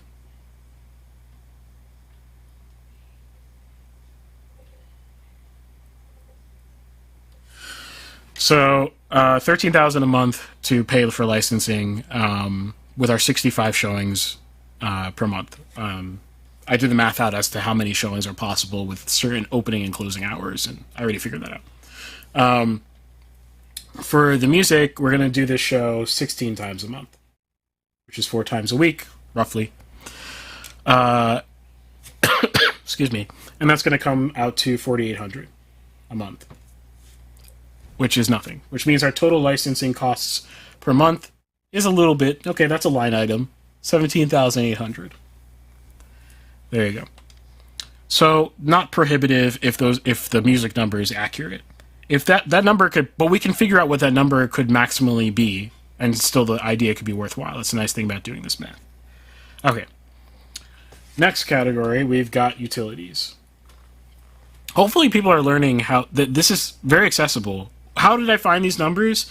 Googling and ChatGPT reminding me of concepts I haven't remembered, or things I need to know. So one thing I use ChatGPT for is I used it to come up with a list of line items to begin with. So I said, so I asked for things like, what are capital expenditures for a theater of this size, and yada, yada, yada. And it's like, okay, here's the list of capital expenditures that people tend to think of. And then if I think of more, I add them. That's fine. But there were some things I was like, oh, I forgot that. So, that's fine. Utilities, we've got water, electricity, internet. Am I forgetting something? Water, electricity, internet. Heating. Garbage. Oh, we already did that. Yeah. We already talked about, yeah. So we need garbage as well, which is something I forgot. But that's fine. The local garbage guy, because this imaginary theater is in my town, so I know the local garbage guy charges $5 a bag, I think, for a dumpster. I remember seeing the rate at one point. It's really cheap. $100 a week. It's nothing. So it's going to contribute almost nothing to our monthly cost. So let's say trash is $400 a month. I'm just updating my sheet live here because I forgot this. We're going to have one dumpster. Maybe we need 2 dumpsters.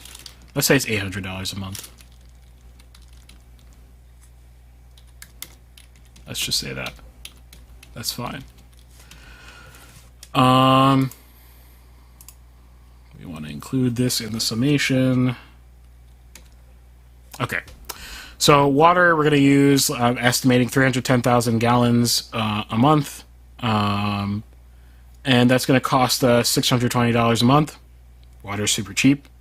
Electricity, this is local pricing, by the way, again. So in a city, it's going to cost you way more. Electricity is going to be 30,000 kilowatt hours, which is a lot. And that'll be 13 cents a kilowatt hour, which I think is actually cheaper local to me, but that's the average in Pennsylvania. And that will come out to $3,900 a month. So that's a major expense. There might be some things to do with heating and stuff that might not be entirely calculated in that number, but it's not going to be. You could add another $1,000 a month for like the cold months or something. Internet is only going to cost us $500 a month. I literally looked up the enterprise plan, made sure there was enough bandwidth for the internet needs of a theater, and that's what it comes out to. And garbage is going to cost us $800 a month. So that's going to cost us $58.20 a month for utilities. Simple. Simple. And then we've got staff. Staff is going to cost you a ridiculous quantity of money. And if you don't go into a project like this thinking that staff is not the biggest monthly expense line item by like a gigantic margin, you're wrong. And you need to rethink your project if it is high human capital. This project is more human capital than I originally napkin mathed it out to be originally. But I think this is reasonable and it is what it is. So first we've got the owner operator. So that'd be me if this were my theater, and I'm paying myself $75,000 a year, right? That's actually nothing. It probably should be like a normal owner operator would probably try to max out their income from the whole project, but for this we're trying to build a chain. So we're going to assume that reinvesting is going to have to happen on a high level. So I'm going to pay myself whatever, you know. Although it'd be nice. I'd be happy. Manager is going to cost us... and I'm using local rates. So I know a lot of people are going to be like, egads, how's that possible? You don't know coal country like I know coal country. People will be very happy with these rates. So these are good rates, I promise. Okay, the manager's going to be making $25 an hour, which locally will be an exceptional manager. And we only need one of them. We need an assistant manager, one of them. We need a music director to do the whole music operation. Yeah. We need 2 AV technicians to cover all the hours needed in the week. So two. Those are all full-time jobs, by the way. All full-time. The AV technicians are 2 full-time people, and they just have separate days because we need to cover the whole week. And we've got the musicians. I've budgeted for 25, which I think was on the upper end of Ben's range. I think if I go back to like what we talked about too, I think I mentioned I don't know if this was reflected in your numbers, but like the standard doubling fee is like an extra 25% if you're playing more than one instrument. But interestingly enough, I just saw like central Pennsylvania, not Lancaster, but I can't remember this city, but some like central Pennsylvania orchestra, and I can probably pull up a little, but they use only 10. Oh, you're like breaking 25%. Up a bit. What was the last thing you said about the 25%? So, like, I guess that must be like the Pennsylvania Musicians Union rate is like only 10% doubling fee instead of like the national 25%.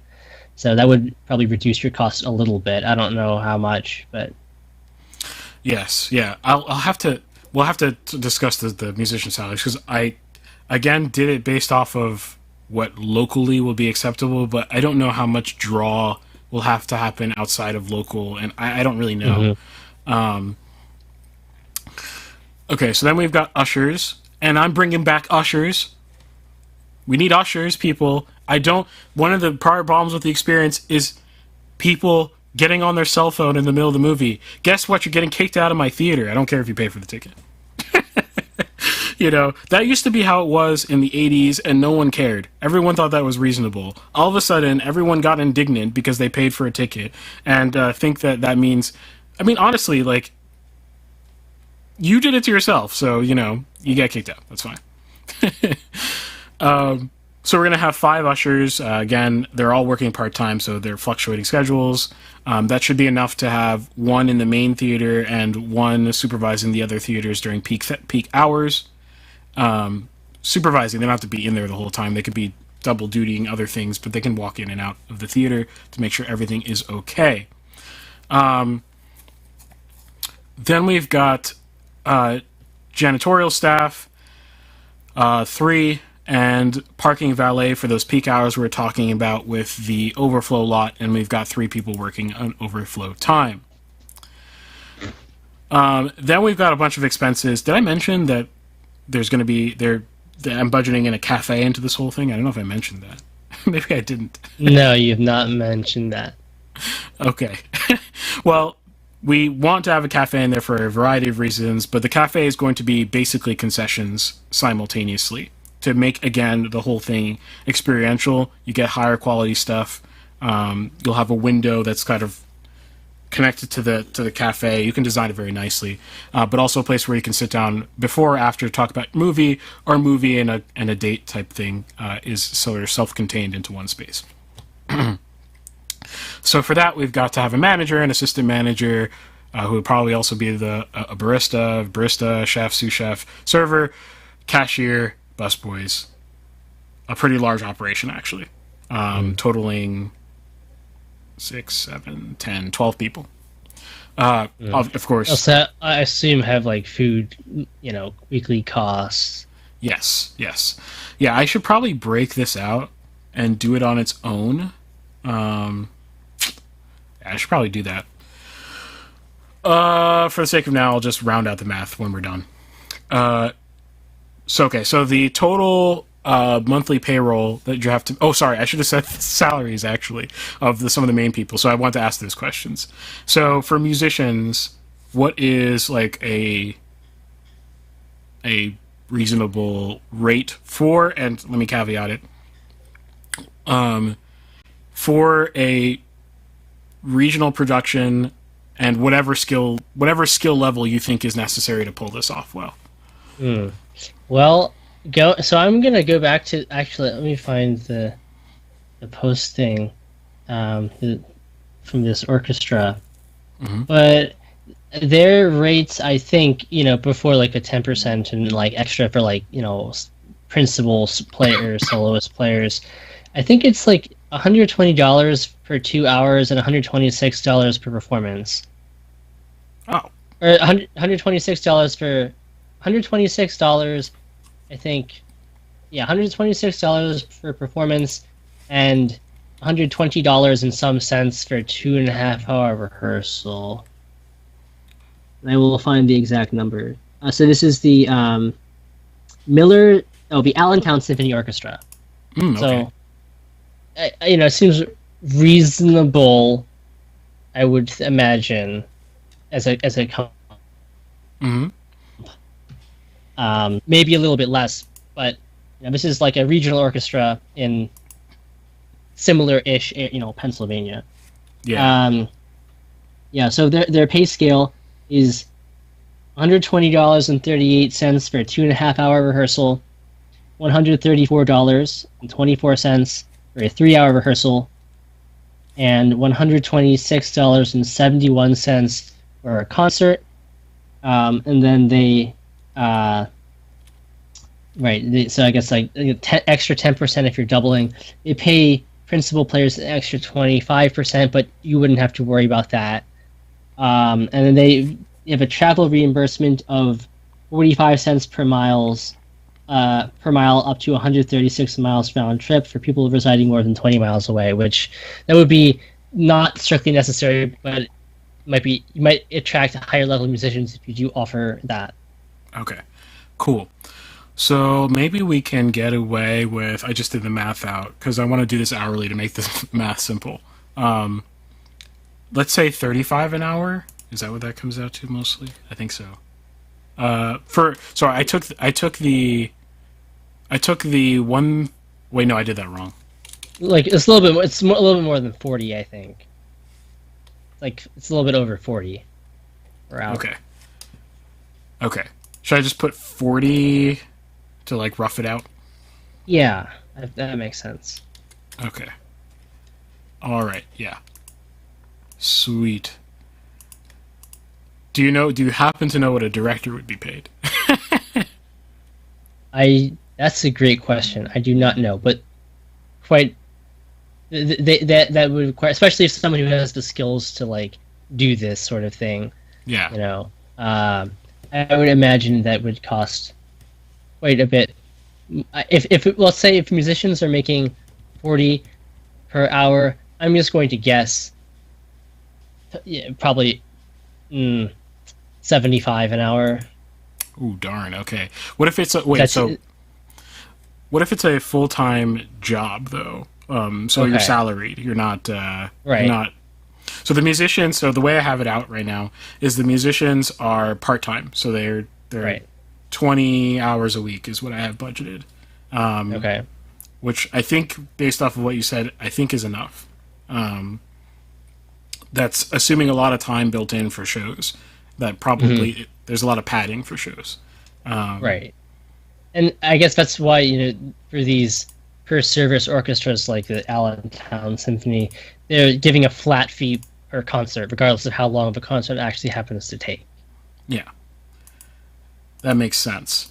So then, for like, let's see here. Let's see if this completely disrupts the flow. You'd be paid more than the than the owner operator. I mean, you can probably bump it down a little bit, but maybe say 60. I don't know, Let's see. Hold on. or I don't know. Or I guess if you make him a full time, you make them a full time employee. I don't know. Yeah, give me 1 second. See how much these change the numbers. No, that's fine. I think. Actually, I think that's fine. Still making more than the over owner operator, but that's the nature of things sometimes. Like, give yourself an extra premium. You know? Yeah, I think the numbers will show that probably none of these things matter once we do the revenue side, which we're almost there too. So that means our total payroll per week. I'm gonna exclude real quick I'm going to exclude the cafe because it adds too much complication. Restaurants are... I was going to do a thing where I know the average margin for a restaurant, and I was going to do a quick estimation knowing it's going to be 10% plus expenses. Almost every restaurant cafe works at 10% margins. If you're going above that, you're a phenomenal entrepreneur. If you're going below that, you're probably inefficient. It's like a very specific range. It's 10%. So I'm not going to do that now because it'll be annoying. So we'll leave the cafe out of it. Although that would probably make ridiculous quantities of money just from volume alone. So total payroll on a monthly basis is going to cost us $128,000. So that kind of hurts, but that's okay.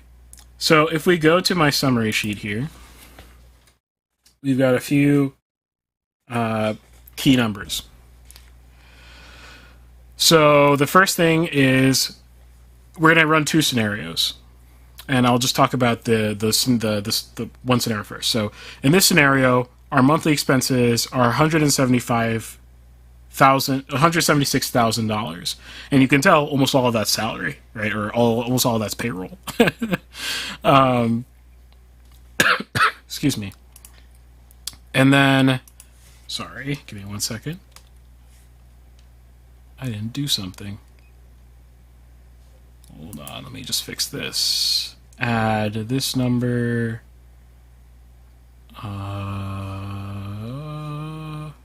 Yeah, this number. And this number. And forgot to sum some of the totals. Give me 1 second. Oh, not that one. Okay. None of this needs to be in there.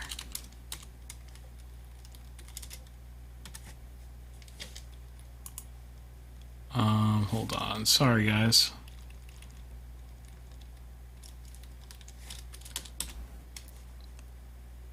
What did I do? Let's move this down.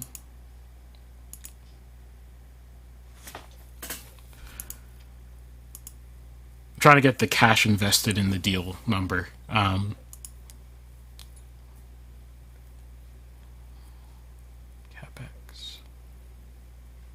What did I do wrong? Let's copy this over. We need this number. This number is hyper important.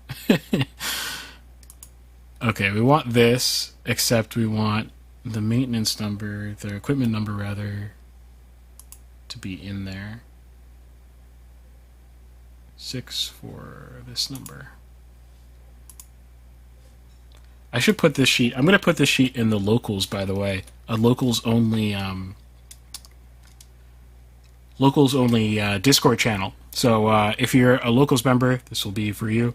And if you want to use like as a template or like get an idea of how a simple spreadsheet can be put together in a day to sort of map out a project, that would be the way to go.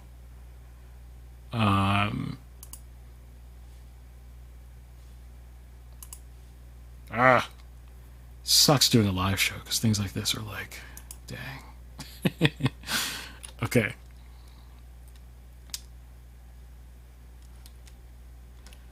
So we're in the deal, $820,000. So we're okay.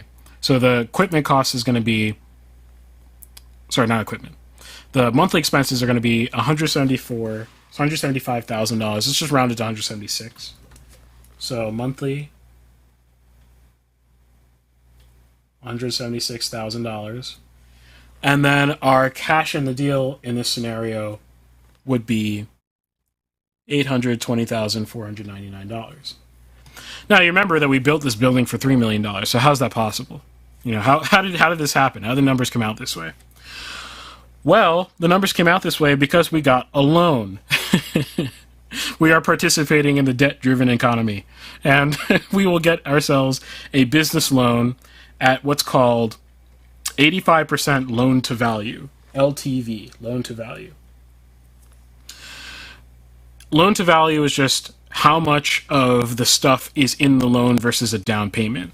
So if it's 85% loan to value, that means our down payment is going to be 15% by some simple math.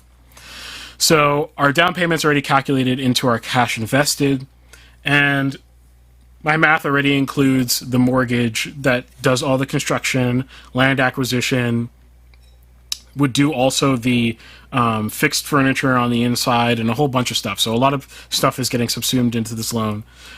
This will be a small business loan from the SBA, or not from the SBA, through a bank, through an SBA program, and that allows me to do it at 15%, which for commercial loans, that's actually really great. You usually have to pay 20% down, which really sucks. If you're a consumer, you pay like 5% down. So if you're getting a home mortgage, you are very advantaged compared to if you're a business. So you're putting 15% down, 85% loan to value. But there's other things that we can do to make our cash in the deal smaller and a lot more palatable, because I don't have $820,000 and I won't have enough money to do anything with regards to this, but to make it more plausible, right? Because $820,000, you have to be a whale in order to have the cash, you know, to just fork that over and burn it, you know, into just risk and opportunity cost, right? So what we're going to do is we're going to get another loan. And we're going to get a loan for all of our equipment and a few other odds and ends. So, and you can do that by getting an equipment loan. Now, an equipment loan is not going to give you 15% down. It's going to be 20% down, which kind of sucks. So it's going to be 80% loan to value, so a little bit less advantaged. But we are going to be able to get much better numbers here. And actually, a lot of you will probably think, well, doesn't that mean you have to pay more monthly? You're going to be shocked when you see these numbers. So monthly, our monthly is going to go up by a little bit to $182K. And you're like, how is it only that much more? Well, this is being amortized over 10 years. So 10 years of those payments, and, well, that's fine. If you're making money, it doesn't matter. So monthly. Then the cash in the deal goes down dramatically to $591K. Dramatic change. Dramatic change. Excuse me. So the point here is, one of the lessons of this video is loans in debt-friendly, debt-driven economies enable you to do projects like this, because now the opportunity cost is only $591K. And yes, you have to pay interest, but just look at the monthly number. Does it really matter, ultimately speaking? No, it matters zero. It just matters that you're reducing your risk. That's all that it matters, right? Is you're reducing the cash in the deal that enables this all to happen to begin with. So every entrepreneur would not even be paying the 591K, by the way. They would also get a loan for the cash needed for the deal. Not a single one of these types of deals happens without 95% of the money going in being all debt. Advantages you zero to pay anything cash. In any part of life, by the way. Except credit card debt. Don't do that. But but like in almost every part of life, hashtag not financial advice, debt is extremely advantageous. So that's the lesson that you can clearly see in this math. So if I'm the local whale, I actually know a whale. I use the term whale as if everyone knows what I mean. I just mean someone with a lot of money to throw around. The local whale, and I know the local whale. He just bought a few properties in the town next over, and he's got lots of money. He would not be paying this because he's got a bunch of credit lines. So he'd probably be paying a total of like $100,000 to get this done out of pocket. So he's going to put this on. He actually might put some of that on our credit card because he's not like you or I, and he can do stuff like that because he has accountants, and magic can happen when everything is tracked properly. So there you go. So that's the situation. And you're asking now, is $182,000 a month profitable? That's a lot of money. That's a whole house of expenditures. A whole house. Here in the coal region, that would buy you a big house. $182,000. Like an old Victorian with 3 decks kind of situation. I'm not lying. Like literally 3 decks, like one on the first floor, second floor, and third floor. I looked at one. It was $150,000. That is exactly like that. And every part of my being wanted to buy it because it was just so beautiful and cool. But I didn't do it because numbers, and I want to invest and not just buy a house. So anyway, here in the coal region, things are different. So yeah, you're spending a house basically every month, basically. Okay. Well, just looking at the number, intuitively, I can pretty much tell you that we're going to make frick tons of money. So we're going to make oodles and oodles of money, is my guess. So let's do some quick maths. Do we have like a budget for advertising? No, we don't. That's a good one. That is a great one. So advertising tends to be so it depends. For me, I'd probably spend more on advertising because that's what I do, and I know I can eke out more value out of it. But a typical business is going to spend something like 10 to 15% of total expenses on advertising. So we could add that easily to our thing by just doing 1.15 times our 182. That's not exactly how percents work, but that we'll just round it that way. And that'll be $209,000 a month. We'll still make oodles of money. So let's just remember that $209,000 number, put in a box. That's the number to beat. 99 Crime says repairing a house that big sounds daunting too. Oh yeah, and there were things that needed to happen to that house to bring it up to my liking. It's still not sold. I just can't think about it. Okay, 209K. Now the profit side of this equation is going to be a lot easier. Like a lot easier, because there's not that many line items that we have to worry about here. We're going to cut out the cafe, which would have added way more complexity to the profit side, and we're going to focus on ticket sales, because I think we don't need the cafe to make oodles of money off of this project. Oh, by the way, those numbers included insurances too. I don't think I mentioned that, but there's insurance built into some of these numbers and stuff like this, so that's all taken care of in our totals. Okay. Let's start with our special event, which has 500 seats.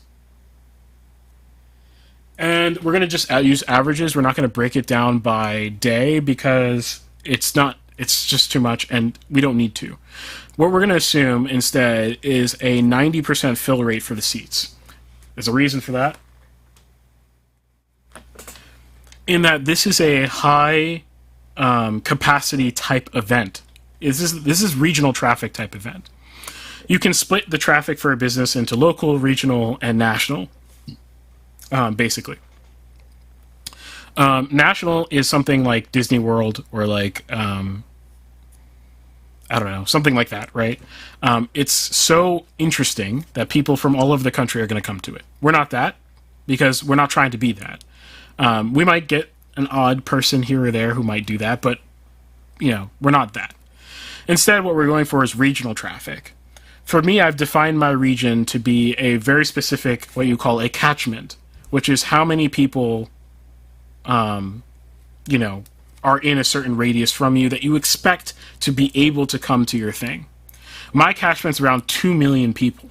Even though I'm in like rural AF area, it's 2 million people because I have like decent, like small, medium-sized cities sprinkled around me, to take advantage of. So my catchment's around 2 million people. Knowing that I have 2 million people to pull from and I only have 3 theaters, my theater only seats 500, I can make a pretty good intuitive guess that my fill rate at 90% is conservative. My fill rate actually is probably 100%. I'm probably near selling out every show. Maybe except for the Sunday one. That if that's the schedule even, right? Because I don't even know what would be the final schedule. It could be 2 on Friday, 2 on Saturday, and that's it. Or it could be 1 on Friday, 2 on Saturday, 1 on Sunday. I'm not entirely sure. I'm not even sure if I'm going to operate on Sundays. So I don't even know. So that being said, we're going to use a 90% number for the fill rate. And Ben, what do you want to charge people? Well, the Charmery is charging $30. Oh, that's a lot, actually. Yeah. For well, I mean, you get all the food, right? You get all the food. Oh, okay. Right? Multiple that's actually very reasonable. Items that are tied to the specific scenes, right, or something like that. Mm-hmm. I think you're offering more than the Charmery, probably, though.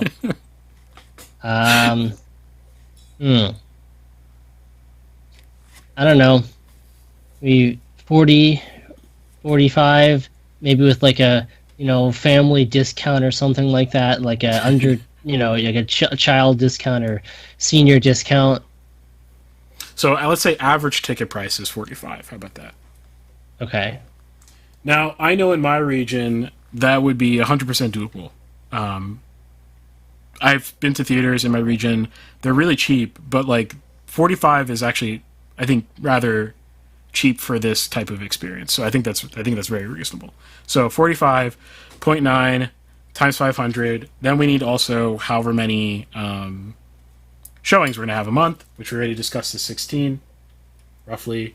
Sometimes it might be 17, depending on the month. Let's just say 16. And we can do this math to get our final number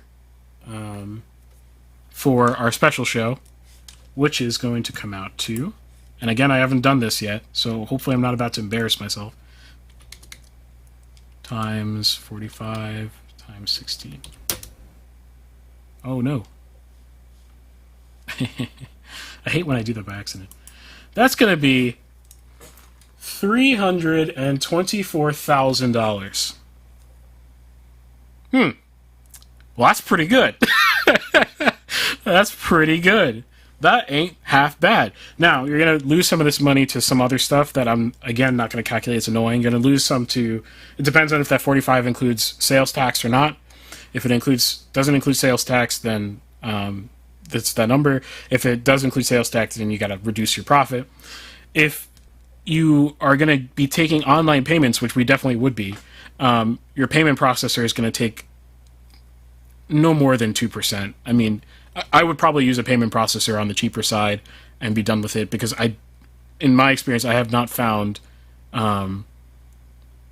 much difference in the payment processors I've used. 99 Crime says it would be cool for you to keep a Google Sheets or something you could share. Fantastic idea, because I will share this Google Sheet, which it is a Google Sheet, with y'all on the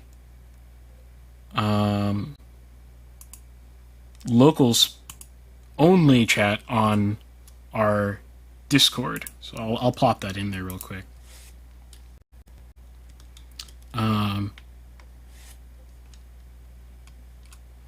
There you go. So that's $324,000 for 16 showings, and that's fantastic. You're gonna lose some other. There's gonna be other stuff that you're gonna lose some of that money to, but by and large, like just say 300K, and you're definitely being conservative enough. So 300K from that.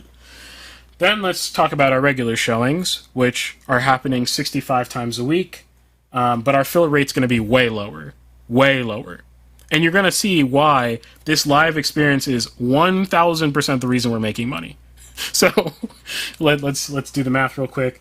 So on average, we've got 500 plus 200 plus 50, right, for our capacity. So that's 750. And our fill rate, because we're also going to be having, there's like matinees in there. There's like, we're just going to use an average. So we've got to go low because we're not talking prime time all the time. So let's say our fill rate is something like 40% on average. I don't know if that's conservative enough. You let me know in the comments if you think that's fine. But let's use an average fill rate of 40%, and let's go. What was the last ticket price y'all paid? How about you, Ben? Actually, what was the last ticket price you paid for like a regular showing? Hush. I'm trying to think. What was the last film I saw in theaters? Top Gun, maybe. I don't know. Probably like $15. Sounds about right.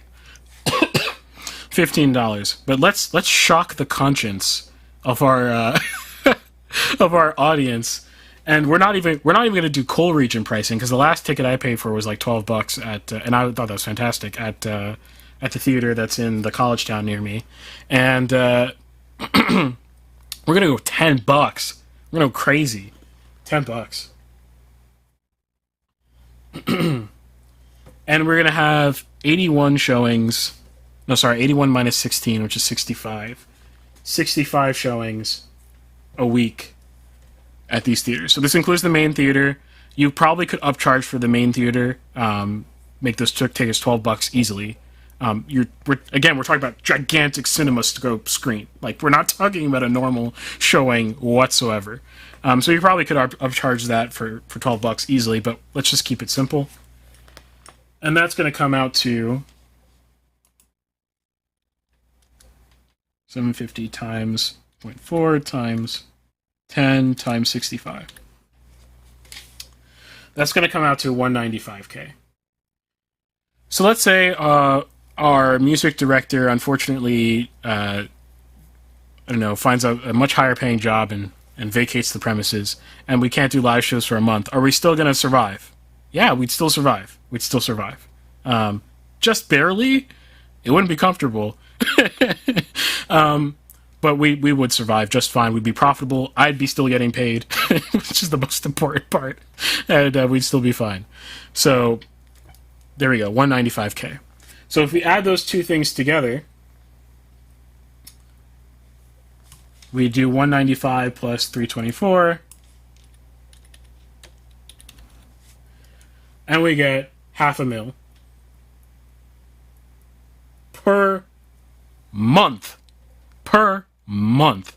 That is nice numbers. That means, let's do some net math. 519, and here's where we're going to take our 20% off of our total. So we already said 209K, and we're going to add 20% to the 209K to make it super conservative. Or maybe just right, because that's why you do it. Why isn't it mathing? Come on. That'll be 250, let's just say 251. So 519 minus 251. 268 per month. Guess what? This is why loans are advantageous. Because guess what? You didn't have to put up front cash. Are you making enough money to pay your monthly mortgage or loans? Who cares if the loan is 10%? It doesn't even matter what the loan rate is up to a certain point. Obviously, if you're in credit card numbers, then it's really bad. But, if you're in like regular business loan levels, you can totally pay it off as long as your idea is worthwhile. And we did the math out, and we did it very conservatively, and we came away with pure profit. The owner operator has already been paid. So pure profit, $268K. If you're a nonprofit, this number would have to go somewhere. Like you couldn't keep it. You'd have to reinvest it or provide services, right? That's what that number is, right? That's profit, actual real profit. So 268K. 268K per year would give you $3.2 million a year.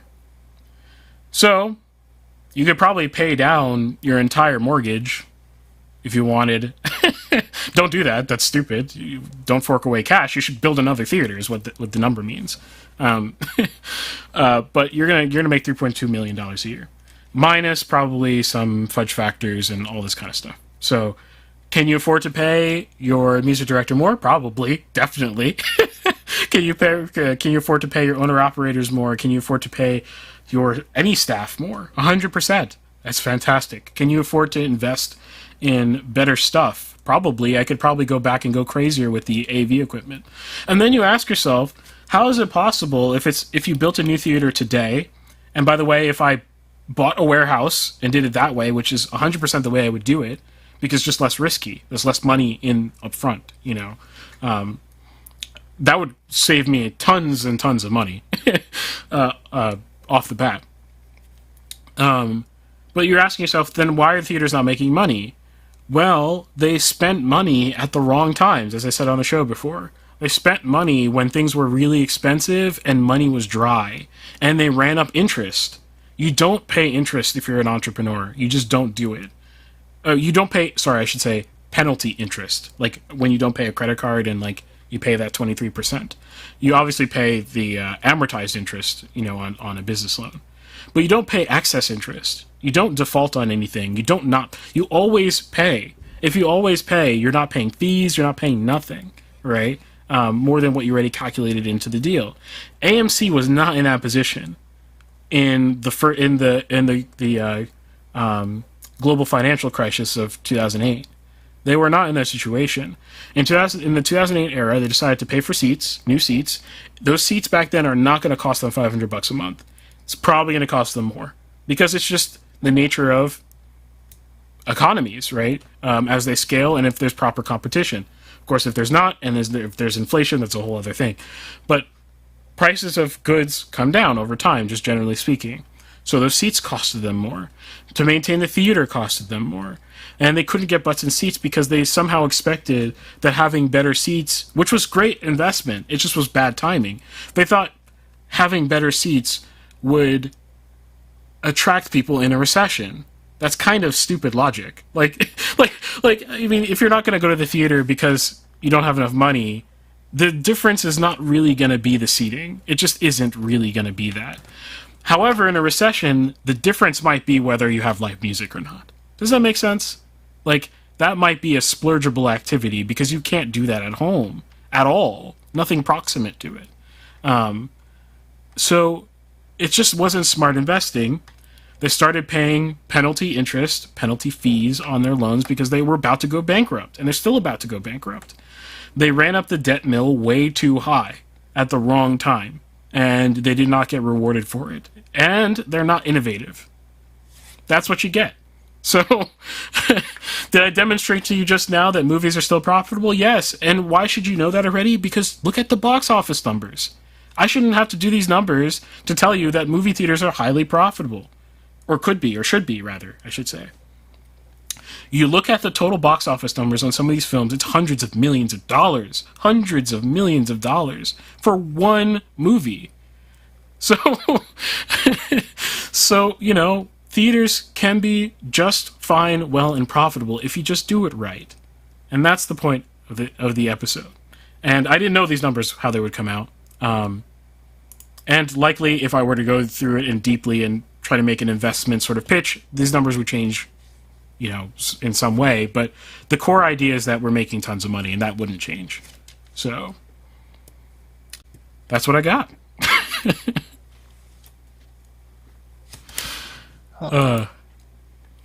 That's quite a lot, and really good good breakdown, like really good illustration of how to break some of these things down. Yeah, exactly. So I'll be sharing this sheet on the locals only, or I think I already did. I already did. On the locals only page. Hopefully I set the permissions correctly. On our Discord. So if you want to get access to that, you can go to mixedmedia.locals.com, and you'll get access to all the exclusive stuff, including that chat, which has been lit lately. If you didn't know that chat existed and you're on the Discord, you've been missing out. So mixedmedia.locals.com. But if you want to just join the Discord for free and just hang out, you can also go to mixedmediapodcast.com. There's a link there, and there's a link in the description. If you disagree with anything I said, or if I missed something massive, which is totally possible, I'm not saying I didn't miss something that was massive, that's fine. Just let me know in the comment, or better yet, let me know in the Discord. That's the best way you can get in touch with me. And if you're interested in anything film, music, gaming related, that's cool too. If you were to ask me like how I would go about doing this, like if let's say I wanted to carry out this project and I don't have this money to do this. I don't have 100K cash even if I could qualify somehow for $500,000 in loans with which would never happen. In business loans, that would never happen. But even if I could, and let's say I only had to put 100K in, what would I do? Well, there's a couple avenues. There's investors. I'd probably talk to the local whale, right? and ask him if he wants to go in on this with me. There's also, sort of non-traditional ways of doing things. I don't think this is a good crowdfunding project, unfortunately, even though I would love for everything to be distributed and open source and all this kind of stuff. I would love for the people to fund this project and get something out of it, which is a revived cinema culture. But realistically, I don't think this is the right project for that. It's too complicated. It's too risky. You can't make too many promises up front, like you have to do with crowdfunding. That's my impression, at least. Maybe if I thought about it more. But investors, loans, crowdfunding, that's it. And that's why young entrepreneurs find it so hard to change the world, because not many of them have the means to do it. And you've really just got to work your way up if you're going to be entrepreneurial about stuff like this. There's no other choice but to work your way up in your own business so that you can take out that $500,000 loan one day, so that you do have the 100K cash on you. Am I anywhere near that? Hell no. But that's the only way to fight back if you're a small fish, unfortunately. In a proper world, all the AMCs should be going out of business, and you should be able to buy all the theaters with existing equipment for cheap and operate it better than them. But that's just not the world we live in right now, so it is what it is. So there you go. I guess if there's no more chats, that's it for today's show. Let me know if you like this kind of stuff at all. But we'll see you next week. What day of the week? Tuesday. Tuesday at 7:30 p.m. Eastern is when we normally stream. Today we streamed a little bit late. And we'll be doing a normal show again, probably, I hope, on the following Tuesday. And definitely subscribe if you haven't subscribed. Hit the like button if you enjoyed anything, if you learned anything. More than anything, like button and subscribing helps a ton. And check out our mixedmedia.locals.com page if you want to support us. And I think that's it. I think I repeated myself too much. Well, we'll see you next week. Yeah, thank you for watching and listening. Ciao. Look, tell a man no trouble. I don't want beef, man. I just want vibes. Big man like me, no need for the telephone hype. I got too much getting online. One rule, then dead I'm on site. Wrong move, I bet they gon' ride. No need for the telephone hype, nah. No need for the snoozing. Big whip outside, I'm cruising. Big stick inside, no losing. Better watch out for the snake and Judas is. Don't ask them who this is. I bet they know what I'm moving in. I bet I show it into a dim. How you hate and then lose again? How you hating my vibes? Why you wasting my time? Getting hype on my line. Tell a man I don't want feedback, I just want relax. Brand new whip, two-tone, I need that brand new hit. You know, like lean back, brand new bits I live in. We back, man, you never gon' like us. Get them on sight now, let them on light. That way they know I'm more righteous. Look at my life, I'm living alright. I'm nice, you know I'm alright. Cause looking like Christ, no need for the hype or fight or telephone vibe.